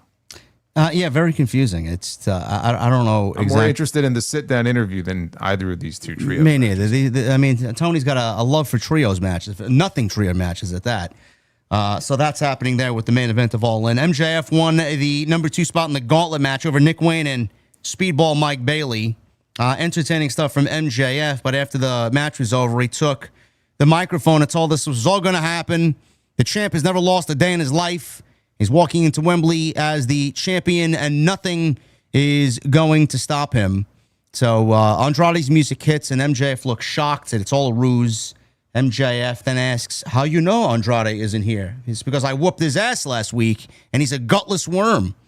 So Kenny Omega and Will Ospreay apparently are both terrified of MJF, he says, as they better get on their hands and knees and pray they don't have to face MJF, because he's going to win the gauntlet match and take his title back. Did you see this? Apparently, correct me if I'm wrong in the chat, that there was a Ring of Honor show tonight, like it aired tonight. Were you aware of this? No. Well, there must have been, because someone shared it's not a GIF, it's like a 5-second video clip on social media. So Smart Mark Sterling is on the apron during this match, and Commander hits the ropes. You know that drop kick that Jericho does to the guy on the apron? Yeah. He did that to Sterling. It was like a kick. And Sterling took this horrendous bump. Like, I don't know how he didn't break his neck. Maybe he did. I don't know. Like, he hit the apron on the way down, and he came down right on his neck. Huh. And like his neck like bent. You have to see this. I'm sure it'll be floating around on Twitter when we. I'm going to drop this in the StreamYard chat for you too. You can get a good look at that. I don't know how this man is able to fucking walk after that. Like, holy shit, that is a horrendous. Maybe he tried too hard to sell the effects of this drop kick and ended up fucking injuring himself. Take a look at that. Let's see. Hold on. I gotta. Can I see this? I have to minimize you. It's in the studio chat. Yeah, let's see. Oh yeah, here we go. Now normally Ring of Honor airs on Thursdays. So I don't know if maybe it aired a little early this week, but I mean, okay, apparently it did. Yeah. Oh my god! That is holy awful. Shit! That is awful, dude. That is so bad. Bro, his neck looked like putty. Oh my god. Oh. It's showing in my window, by the way, on the screen. Yeah. I had to minimize you. I just maximized you again. But wow, that's terrible. That's bad. Let me see the chat. Did you see that? Holy fucking shit. Oh my god. Wow. Well, hopefully he's okay. Yeah, hopefully he's okay. That's terrible. Back to the MJF situation. Fightful said that MJF has been planned to be involved in the Casino Gauntlet since before losing the AEW Championship, as has Andrade. Sapp is told that the match was set to heavily focus on them, help adding marquee value. Listen, I'm not married to this Ospreay Omega shit. I think MJF, I'll keep saying it until we get to All In and leave All In. MJF should be in the main event, at least in a triple threat capacity. But to have your ace drop the title and then feature him in a fucking gauntlet match, I find that very difficult to believe that was the best plan of action here. I don't agree with it. I think it's shit. But you say, Jason, you still feeling that MJF is not going to win the gauntlet match because it's too predictable. Yeah, I actually have a completely different take on what I think is going to happen there now. All right, go ahead. Well, so let's talk about this Continental Cup stuff then, because in the main event on Wednesday last week, we had Jack Perry losing to Jon Moxley. Yeah. And then we had Jay White beating David Finlay. Yeah. So the next round of this, now on Collision, Nigel wrestled Shibata, Claudio wrestled, and I think it was Kyle O'Reilly. No, it was Roderick Strong maybe against Kyle O'Reilly, I think. Yeah, Hechicero versus Cage, yeah. Yeah. So Nigel got injured. And I'm not actually sure if it was a legitimate injury or if this is part of his story. It might be legit. But he got injured in the match. And so last night on YouTube, they uploaded their semifinal selection show with Tony Khan and Tony Schiavone. So it's a blind draw in the next round. These matches are supposedly completely random. And they announced that Nigel is going to stay in the tournament. They interviewed him from his couch. He had a walking boot on. And he cut this great babyface promo. He's going to, stay in it. His dream and goal is to go to Wembley. So he's going to be wrestling, I think, Hechicero in the next round. I want to. I don't know if that happens tomorrow or if it's on Collision. Nigel's wrestling Hechicero tomorrow. Also tomorrow, and this was the big surprise for me because I had this as the final. We're getting Jon Moxley against Jay White, which I figure would be the finals of the tournament. Now they're going to do it tomorrow. Now, this is not a round robin. You get eliminated, you're done. That's it. Maybe this is wishful thinking on my part. I really don't want to see Jay White go in there and lose to Jon Moxley. Moxley has been like unstoppable this year. I think Jon Moxley needs to lose tomorrow. And Jay White needs to go to ultimately to the finals of the tournament. I could see a final of Jay White and Nigel. If you want to give Nigel the feel-good moment of getting to Wembley, I'm not saying he should win the whole thing, but just kind of getting there, I could see them wanting to do that, but maybe it's Jay White and Claudio. I would send Jay White to the finals. We haven't had any upsets in this tournament yet, have we? I don't believe we have. Everything has been pretty cut and dry so far. You think that they're going to take the belt off Jon Moxley? I think that they are going to take the belt off Jon Moxley, whether it's here tomorrow or in the finals. Yes, I certainly don't think he's leaving Wembley as the champion, but I say we have a big upset tomorrow. Jon Moxley ends up in the gauntlet and wins the gauntlet and gets the contract. And when Ospreay wins the title, Moxley's got the contract, and that's the natural match to do anyway. And when the time is right, maybe All Out or whenever, he cashes in that contract, and that's how we get Moxley and Ospreay for the championship. I like it. I like it. Before you even said anything, I thought they were going to go Nigel and Moxley to give him the fucking hometown moment, and not win the title, but just get him a match at Wembley. Well, yes, but I think they probably will do that, but just not with Moxley, though. I like that idea. I don't think Moxley needs a contract to get a match with Ospreay at All Out, but I mean, if you want to make sense of why he gets a match with Ospreay at All Out, that's the way to do it. Well, but it's also a case where I don't think if he's going to be challenging, let's say he's the first challenger for Ospreay coming out of this pay-per-view, he doesn't need the Continental title if he's going to go for the World Championship. Yeah. So either way, you have to get that Continental title off of him. Now you can wait and do it at Wembley and have him, do the job to whoever, but I really was hoping it would be Jay White. Yeah, I like your idea better because if MJF wins the contract and wins the gauntlet match, he's not beating Ospreay. So what's the point of giving it to MJF if you're only going to lose again? But he could hold on to it. Sure. He could always hold on to it until next year, and by then Ospreay isn't even the champion. Yeah. Or I guess you give Ospreay a nice run with it, and then he cashes in months from now. Sure. So I mean, you could have him win, but again, we just had him win last year. I don't see him or Andrade winning. To me, it's too obvious. And I think they're going to go off anyway, and they're going to do their thing. They'll probably have a singles match at All Out. I don't think MJF needs to win the contract 2 years in a row. All right, that's something to look out for. We'll see if Tony Khan has some balls to do something different because nobody even, outside the sickos, I don't know why anybody's interested in this tournament. The least he could do is make it unpredictable and do something like that to kind of throw everybody off. It's the most unpredictable thing he can do in this tournament right now, which is like, because everybody is probably figuring Moxley's going to the finals. He's the defending champion. And, what's he not going to have a match at all in? Yeah. And it's like, well, you got this fucking gauntlet. And so there's your way of getting him on the show. And the issues with him and Ospreay, it just makes sense. Yeah, I like that. We'll see how that all plays out. Mercedes and Willow for the AW Women's Championship has been the plan for months as well, says Sapp. Though when Tekla began heating up as champion, there were some in the company pushing for her to be involved. Willow and Mercedes was the plan dating back at least since around Toni Storm was removed from the equation, though the path to get there was going to likely be different due to Willow's injury. Which, I mean, the jury is out whether she was injured or not. I mean, whatever, but they got their match. And also, Cope and Christian Young Bucks will remain a standard tag team match. I know the New Day is rumored to come in. We'll talk about them in a second. Motor City Machine Guns are there. FTR. They should be back on TV soon. But right now, it is a 2-on-2 match. And as far as the New Day, we had Swerve Strickland on Wednesday's Dynamite interrupt a trios segment on the show with Adam Page and Brodito, and then the Demand is out there with Ricochet, and Swerve is out there confronting Brodito, who he's had matches with Brody and Bandito, and obviously the history with Adam Page is there.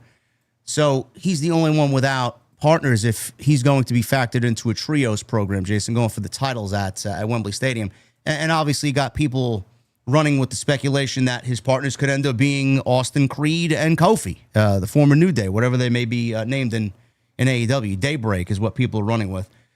The New Day being Swerve's partners. I'm not really sold on that. I feel like that's kind of degrading them and kind of putting them in a less than situation. They should come in going, the tag team division is going to be fucking the greatest that this company's ever seen. Yet you're putting them in a situation with Swerve for trios titles that don't mean shit. I don't like that creative move. What do you think about that? I mean, look, I don't really think much of the trios belts themselves, but I think if you wanted to get people to care more about them, for the people who may not care, that's one way to do it. And I don't see it being less than if he's teaming up with a former AEW World Champion. So I think if you're going to have them do it, Swerve would be a great guy for them to be linked up with because he has been to the top. He is a main event level guy. I wouldn't want them to sort of be stuck there for too long, but if that's their kind of idea as far as introducing him and to have them associated with Swerve, it wouldn't necessarily be the way that I would debut them, but I don't think it's like terrible. Why not? Why not just put the Hurt Syndicate in that spot? Because it's not going to be as big of a deal as it would be to debut Kofi and Creed in that spot. Like if they're going to debut the New Day in that spot, I'm not even sure that they put them on TV before All In. It may be a case where they kind of do the CM Punk first dance thing where they tell you without telling you. So they want people to like believe that, oh man, these guys are clearly debuting there, but they haven't actually mentioned them by name. But if you want to see them debut, you have to tune into the show. And so it's kind of like a surprise, but not really a surprise when they debut. Yeah, I don't know that we see them on TV before then. We only have a couple of weeks anyway. So maybe they save them as something of a surprise for that spot. They come out, they get the big reaction. Everybody's all like, oh my God, they're here. And if you do that, they have to win. Right? I mean, I know they've played hot potato with these trios belts, but it would be kind of goofy if you're going to debut them in that spot and then they fucking lose. So I think they would have to win in that case. And then if you're going to feud them with Hangman and Brody and Bandito, and we got Swerve and Hangman now on opposite sides, and you got Brodito in the New Day, you know what? I could think of a worse position for them to be in, or like worse people for them to be working with out of the gate. Don't you think it would be beneficial to Tony Khan to put them on TV a few weeks before All In and advertise that they're actually going to be part of the show? Probably, but I don't know that he wants to spoil the surprise. He might want to keep it as... That's why I said the CM Punk first dance stuff. Yeah. He never mentioned CM Punk, but dude, everybody knew. Everybody knew. They had the venue correlated to him being in Chicago, and but there's little hints. It was they just could a drop, lightning in a bottle. You can't recreate that with a New Day. I'm not saying it's going to be the exact same thing. I'm just saying the type of promotion that you could do where you tell people without actually telling them, without actually like advertising, hey, Kofi and Creed are going to be debuting it All In. But like you drop little hints. Swerve can drop little hints as Ricochet and everybody is questioning, well, who are you going to get? Nobody likes you. Who? Right? Who? There you go. Yeah. People can fill in the blanks themselves, but you don't have to be so like overt about it and say, hey, these guys are debuting it All In. I'm just saying I could see them having a debut like that instead of just throwing them on TV. Because then the surprise is spoiled and it takes a little something away from it. Yeah. As opposed to them like at Wembley in front of 40 or 50,000 people and they just walk out there and get the big pop. We will see. I am interested to see if Jason's idea plays out with Jon Moxley losing a match to Jay White, guaranteeing a new Continental Champion at the pay-per-view. If Tony wants to be unpredictable, that's the way to do it. I mean, it guarantees a new Continental Champion tomorrow if they do it. Yeah. Title is basically on the line every round that Moxley is in there. So I don't know that it would be like, oh, the title is now vacant. I think they would probably announce him as the new champion. I look at it as every match is a title match that Moxley is in. It really is. Yeah.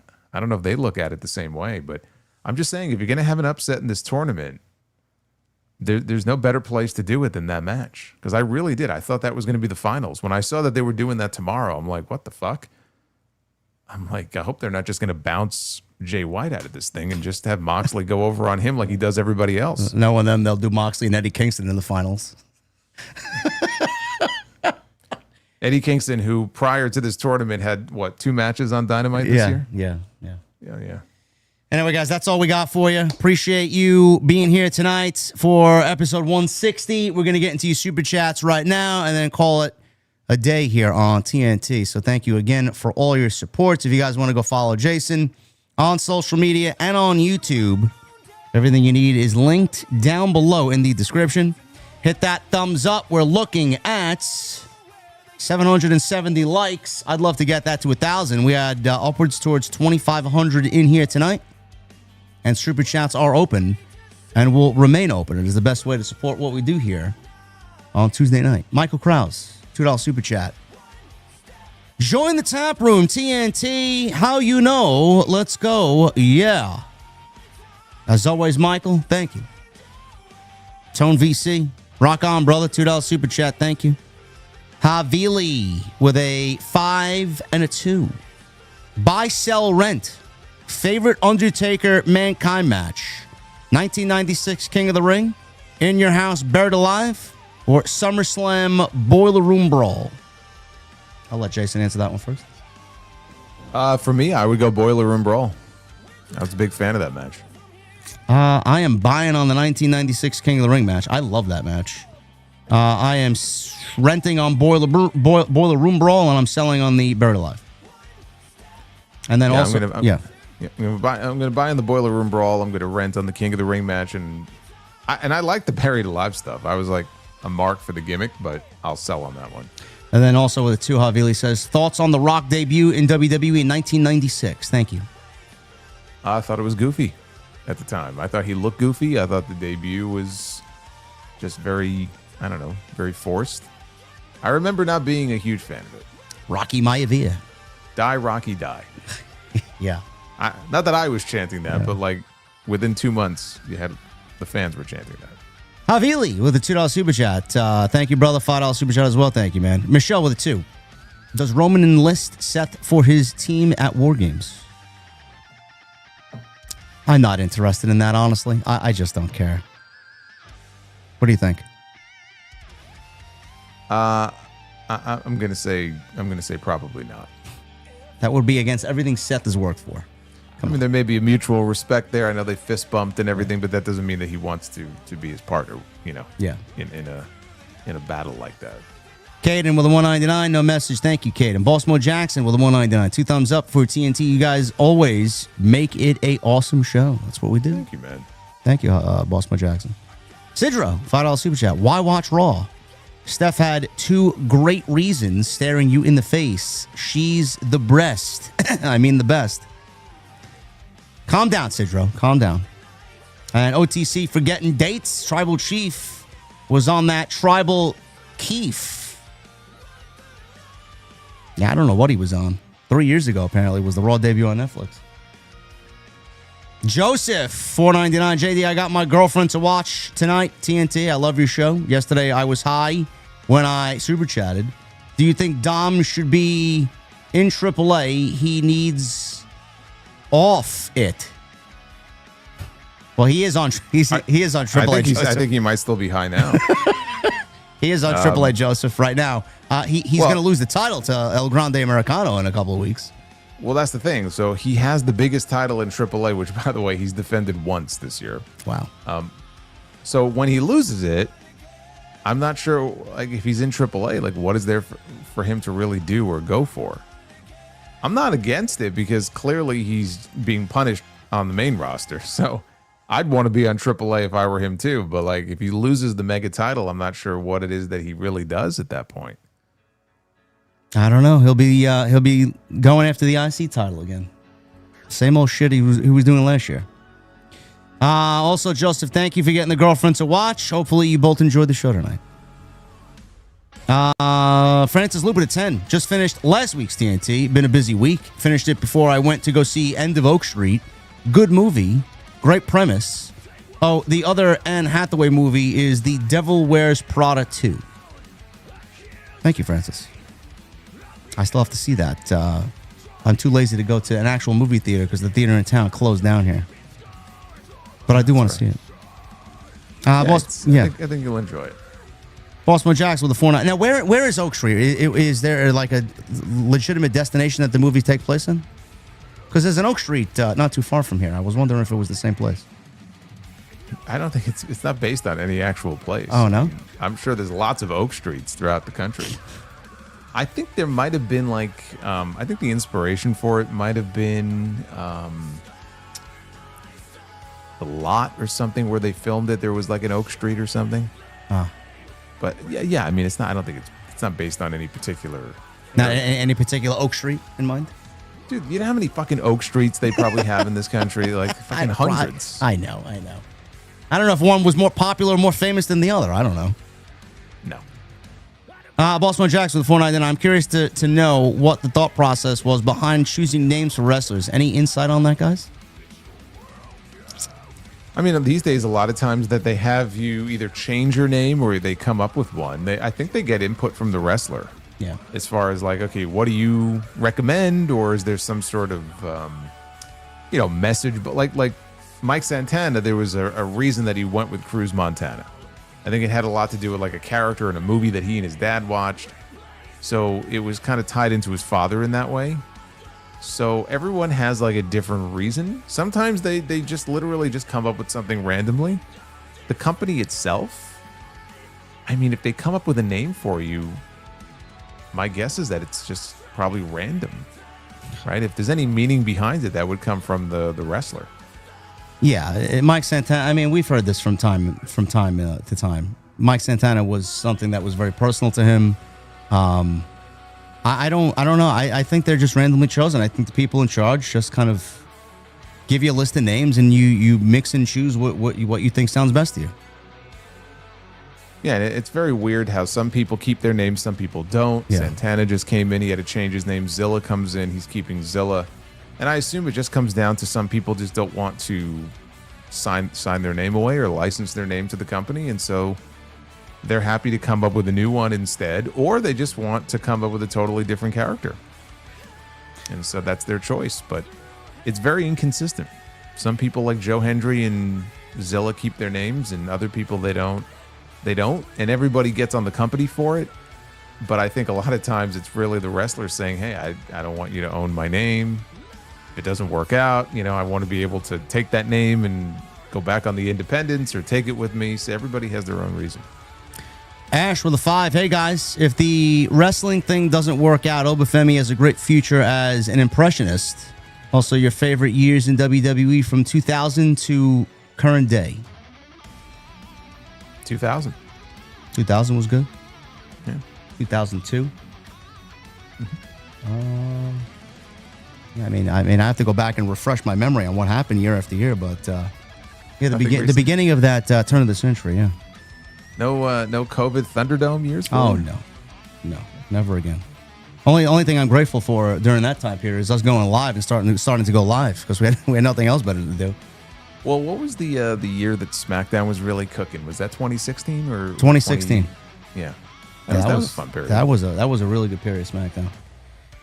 And then Jinder Mahal won the title, and then it all got flushed down the toilet. Well, that was 2017. Yeah.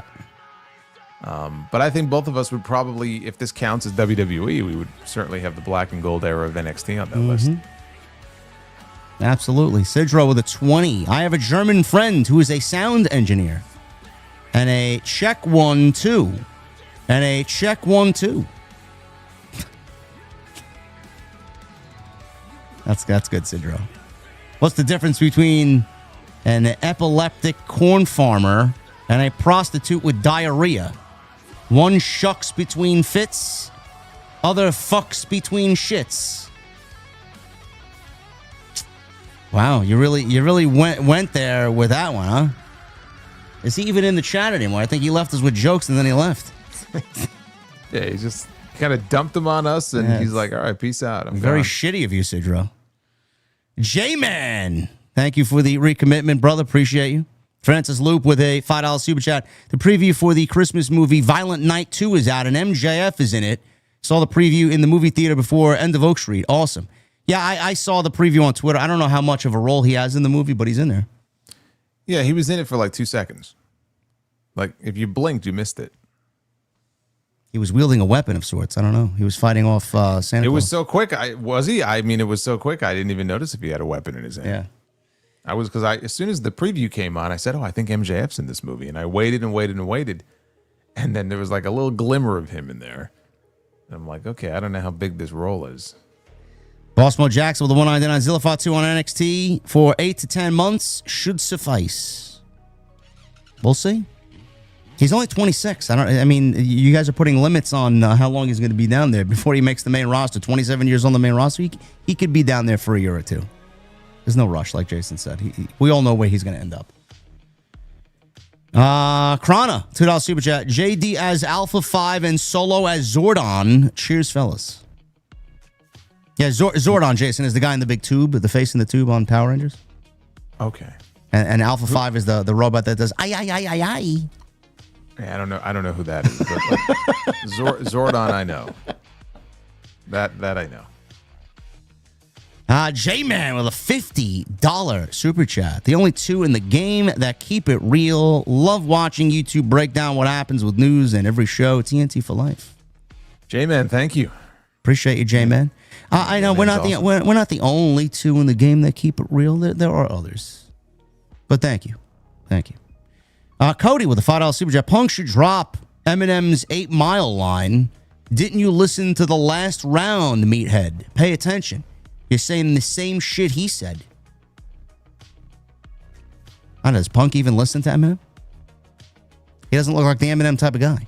Yeah, I don't know that he's got Eminem in his playlist. I'm not even sure how many people who watch the current product would even get the reference. No. When did 8 Mile come out? Got more than 20. Got to be 25 years ago, maybe? 2002. Wow. I was close. Jeez. Bossman Jacks with a $4.99. I can appreciate the wisdom, insight, and knowledge you guys provide on these shows. It's too bad you guys don't have a bigger role in wrestling. WWE hire JD and Solo ASAP. Listen, I don't want to work for them. I'm fine where I am. Maybe Jason wants. I think Jason's fine where he is too. He likes being the commissioner and just doing his own thing. Right? I mean, I often get a lot of disrespect as the commissioner from some of our talents, but lay down the law.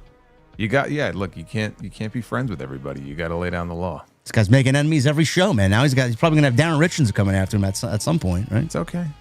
I'm used to it. Cornell with a $4.99. Some guy who name escapes me did an interview with some other guy, but some guy predicted Cody revising the Four Horsemen, but his heels. Thoughts? We talked about that earlier. Jason said he wouldn't revise the gimmick because all you're doing is bringing back a faction that shouldn't be modern day and just going to ruin the name. Yeah. I mean, you're just bringing in an inferior version of something that already existed previously. Yeah. Peter Rosenberg had David Shoemaker on, and they talked about that. Edward with a $1.99. If they don't botch it, can Solo be a world champion? Solo Sikoa is a world champion? He can be. I can't slam the door shut completely on that. I can envision a pathway for him at some point. Killer Pa. Bell said JD GM for Raw, Solo GM for SmackDown. Listen, I take up that challenge for sure. Killer Pa with a super chat here. Thank you, brother. Of course, you would give me the show that's going back to 3 hours. Fine, I'll take SmackDown. I like a challenge. Killer Pa, hey JD, nowadays WWE feels more like an alternative to its own product from 1 month ago than AEW does. Also commented on your X post on how your podcast helped. Yes, I saw that, Killer Pa. Thank you very much, man. I appreciate the kind words. And listen, WWE has done more things right than they have done wrong post SummerSlam. That's all I'll say. It's better than it was pre-SummerSlam. Not by much, but at least we're getting some story-driven narratives on the show, which I can appreciate. Keith Hopkins with 28 months. Thank you, brother. Baltimore Jackson with a $4.99. Do you guys see Enzo, a.k.a. Real One, joining WWE after his run on the independent circuit? And what's the ceiling for Zilla Fatu in WWE? And who else can you see joining WWE? Real Enzo. I mean, everybody thought he was coming in, but no word on him, huh? I don't see the need for it. Well, there you go. Zilla in WWE, what's the ceiling? I'm not putting a ceiling. Zilla's ceiling is whatever ceiling Zilla wants. Yeah, there is no ceiling. No. He just came in. He's still young. Yeah. He's got, look, it can't say that the bloodline connection isn't going to be a benefit for him. Sky's the limit. And who else do you see joining WWE? Outside? I don't know. Who else is even available? They want when she becomes available. I think they're going to go hard for Persephone, and I think we see her split. Yeah. RD with a $5 super chat. New Horsemen. I would say Cody, Orton, Ethan Page, and Ricky Saints. Ricky, it could work. It could work. I could see Mello in something like that too if they wanted the youth. Yeah, but that's the thing. I mean, maybe if Cody advocated for it, maybe his word would carry some weight. But like, just look at the way that like Ricky and Mello have been booked. Like, I don't think WWE would see them as enough of a priority to put them in that spot. No. Yeah, Cody and Randy have a lot of political pull. Like Jason said, if they ask for it, they probably maybe think about it. Ryan Awesome Show with a $9.99. Two huge missed WWE matches, in my opinion. Pete Dunne versus Neville in 2017 and Samoa Joe versus Bronson Reed in 21. The matches and promos would have been epic.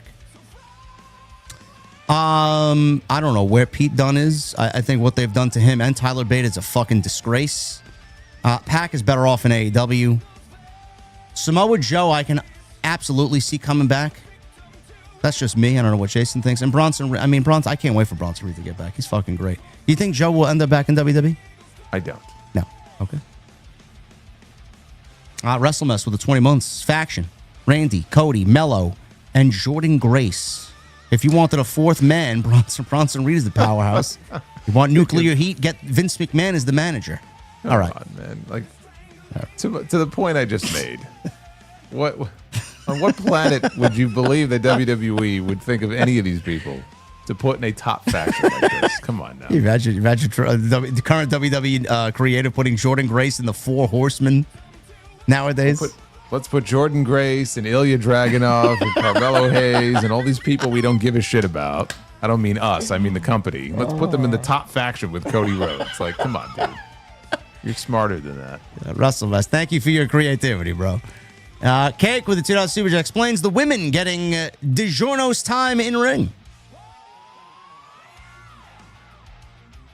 I'm trying to figure out what you mean by that. Well, one of the matches last night was presented by DiGiorno. Yes, it was the Sol Ruca and was it? I thought it was Gable and Rey Mysterio. I thought it was a Sol Ruca match. Well, maybe. I don't know. Maybe it should have been the Gable and Mysterio match, and then they could have had I can't even speak. The DiGiorno man. He could appear when the match is over to celebrate with Gable. Imagine someone coming out in a pizza fucking costume, dancing giant in front pizza of Gable. box, standing on the apron, fucking garlic knots in their hands, just jumping up and down with Chad Gable, doing that stupid clap. God. Oh God, that's such an awful product. MGM Ballin with a $20 super chat. You guys describe one of my least favorite wrestling tropes. When a heel is brutally beating up someone, they tend to be like, oh no, please stop. But let them do it. When the roles are reversed, not on my watch, pal. Yeah. It's true. Yeah. It's kind of laughable that they do that to Cody, and that's why people react the way that they do to Cody Rhodes. Yeah. Timothy James with a 19 months. Happy 18th birthday today, Kyle. I am proud of the man you've become. Leaving for military service Monday. Stay safe. Enjoy your adventures. Love, Dad and Mom. Oh, my goodness. Look at this. Very cool. There you go. Good luck, Kyle. And happy birthday, brother. And you got some great parents there watching TNT and donating to the stream on your behalf. Thank you. Kanan with the 12 months. Keep up the good work, guys. Glad to see the shows are getting better. Just sucks that a lot of young talent is being stifled. Yeah, they push the young talent when they see fit, you know. They can't push everybody at the same time. They got to push one at a time. Never understood that. Tony Brown with a 499. JD Jason, you young men don't give a damn about NXT, but trust and believe some of the finest booty meat exists on NXT. We know, Tony. And we know you're a savant in that field. Thank you. WrestleMess with a 199. Hey, WWE merged the damn men's tag team divisions already. I've been calling for this since 2016. Never gonna happen. Step Bro with 3 months. Sometimes cowards do survive. Sad to say I grew up on Michael Bay. Also, the target was LB Cali. I'll DM you the Addy. Thanks for everything. I'm confused. Is this a code for something? I don't know. Step Bro, thank you, man. Cornell with a 499. Yo, JD, play that new Montez Ford Jey Uso diss track. That shit's a heater. What is this what I seen earlier today, that people said that Montez and Jey should start a feud over Yeet? That Montez was doing Yeet before Jey Uso? No, is this the thing that is being discussed online? Yeah, the first time hearing about it. Glad I'm not part of that conversation. Few things I care about less right now than that. Yeah. Give me back shots, Solomonster with a 199. Percentage of the blame on the booker, fan, wrestler when heel is cheered. Every situation is different. It depends. It depends on the heel. It depends on the situation. Sometimes it's the fan's fault. Sometimes it's the booking. Equal blame. I can't blame. really give you. There's really no one size fits all answer for that question. Equal blame goes around. Not always. Ray Reezy with a 999. What's going on, fellas? What are your top 3 favorite matches from the Golden Era and the top 3 favorite matches from the Attitude Era? Top 3 favorite matches from the Ruthless Aggression Era? Jesus Christ.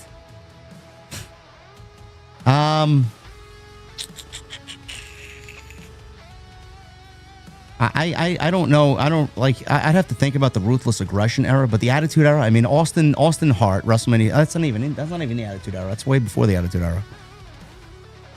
Bret Hart Undertaker 97 SummerSlam main event with HBK as the referee. That's one. Hell in a Cell. Austin and Dude Love it over the edge in 98. That's a good one. Hell in a Cell with HBK and Undertaker. And I got to think of a third one. Test and Shane McMahon, Love Her or Leave Her match at SummerSlam. Okay. It's an underrated one. Golden Era 3 favorite matches. Well, what would the cutoff be for the Golden Era? 93? New Generation didn't really start until 94. So we'll say 90. Yeah, but when did the New Generation start in 94? Was that before Bret Owen and Steel Cage? Yes. I consider it like WrestleMania 10. Yeah, I could see that. Oh, well, then Shawn Michaels, Razor Ramon, number 1.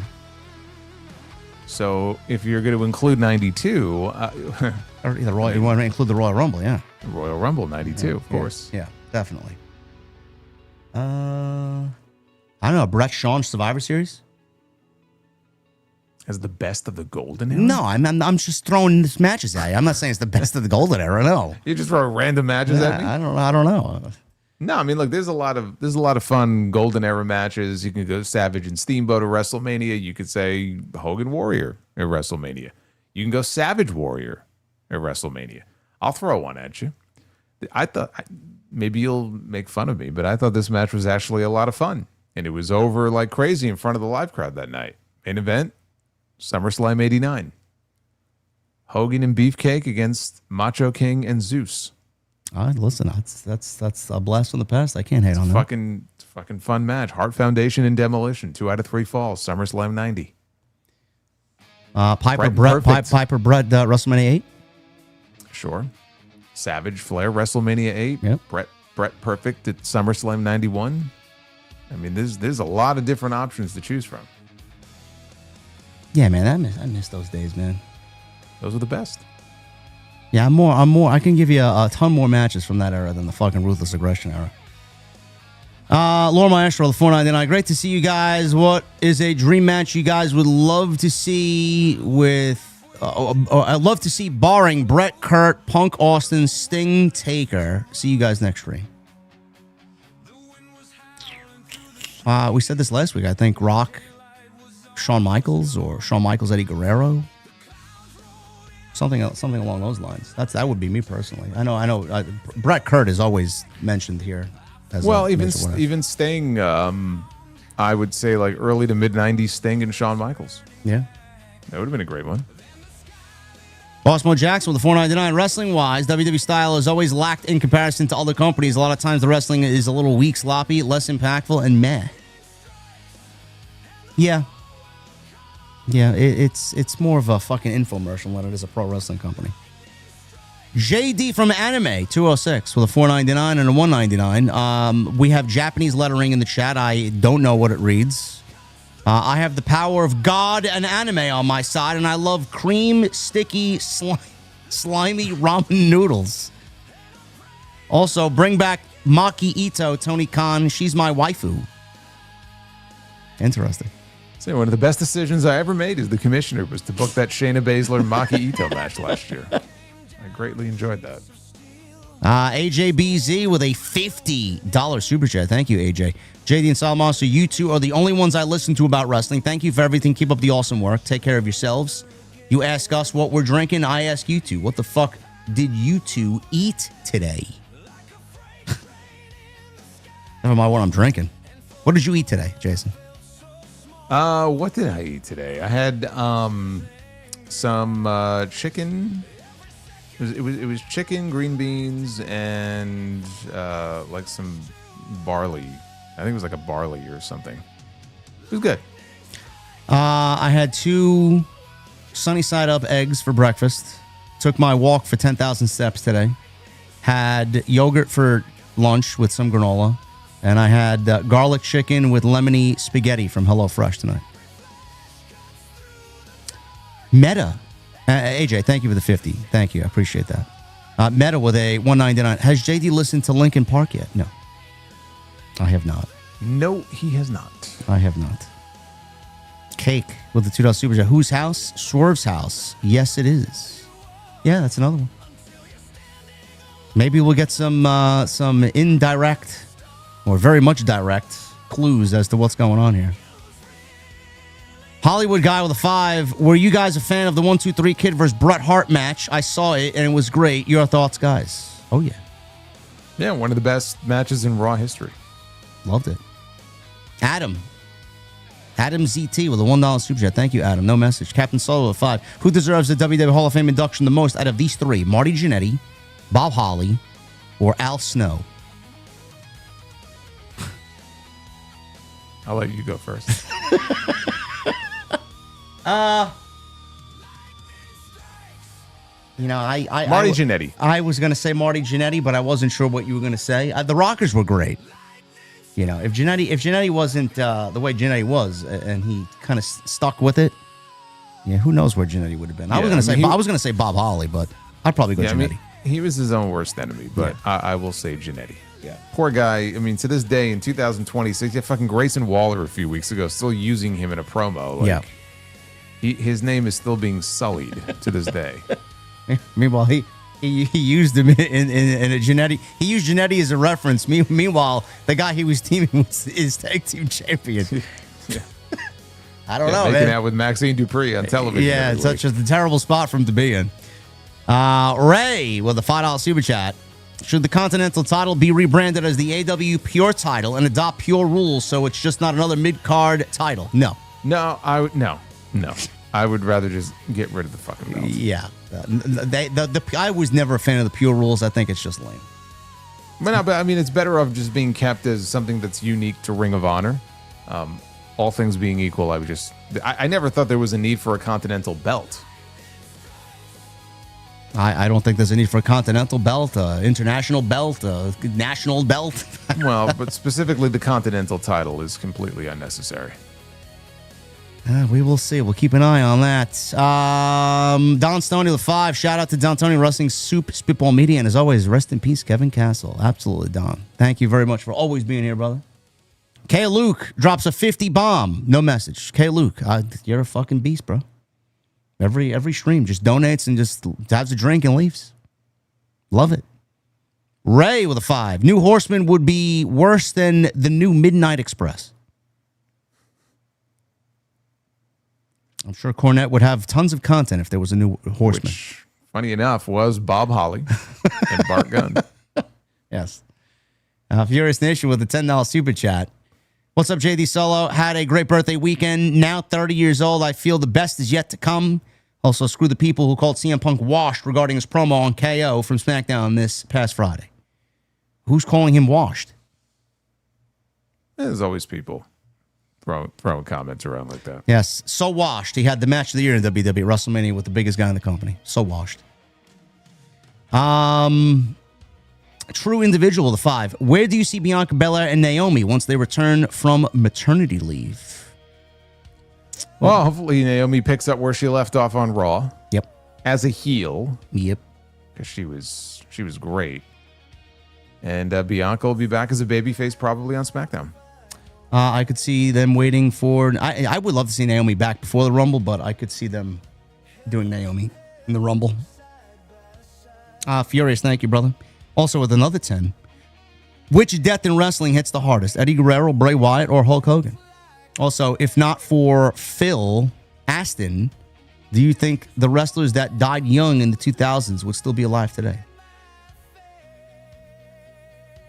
I mean, yes. Because if you're talking about wrestlers who were getting prescriptions from him, they would have gotten them from somewhere else. So, unfortunately, yes. Yeah, I mean, I don't really want to answer that question personally. They all hit in their own way. You know, I was fans of some of those guys more than the others, but I mean, they all hit in a certain way. I cried to all of them.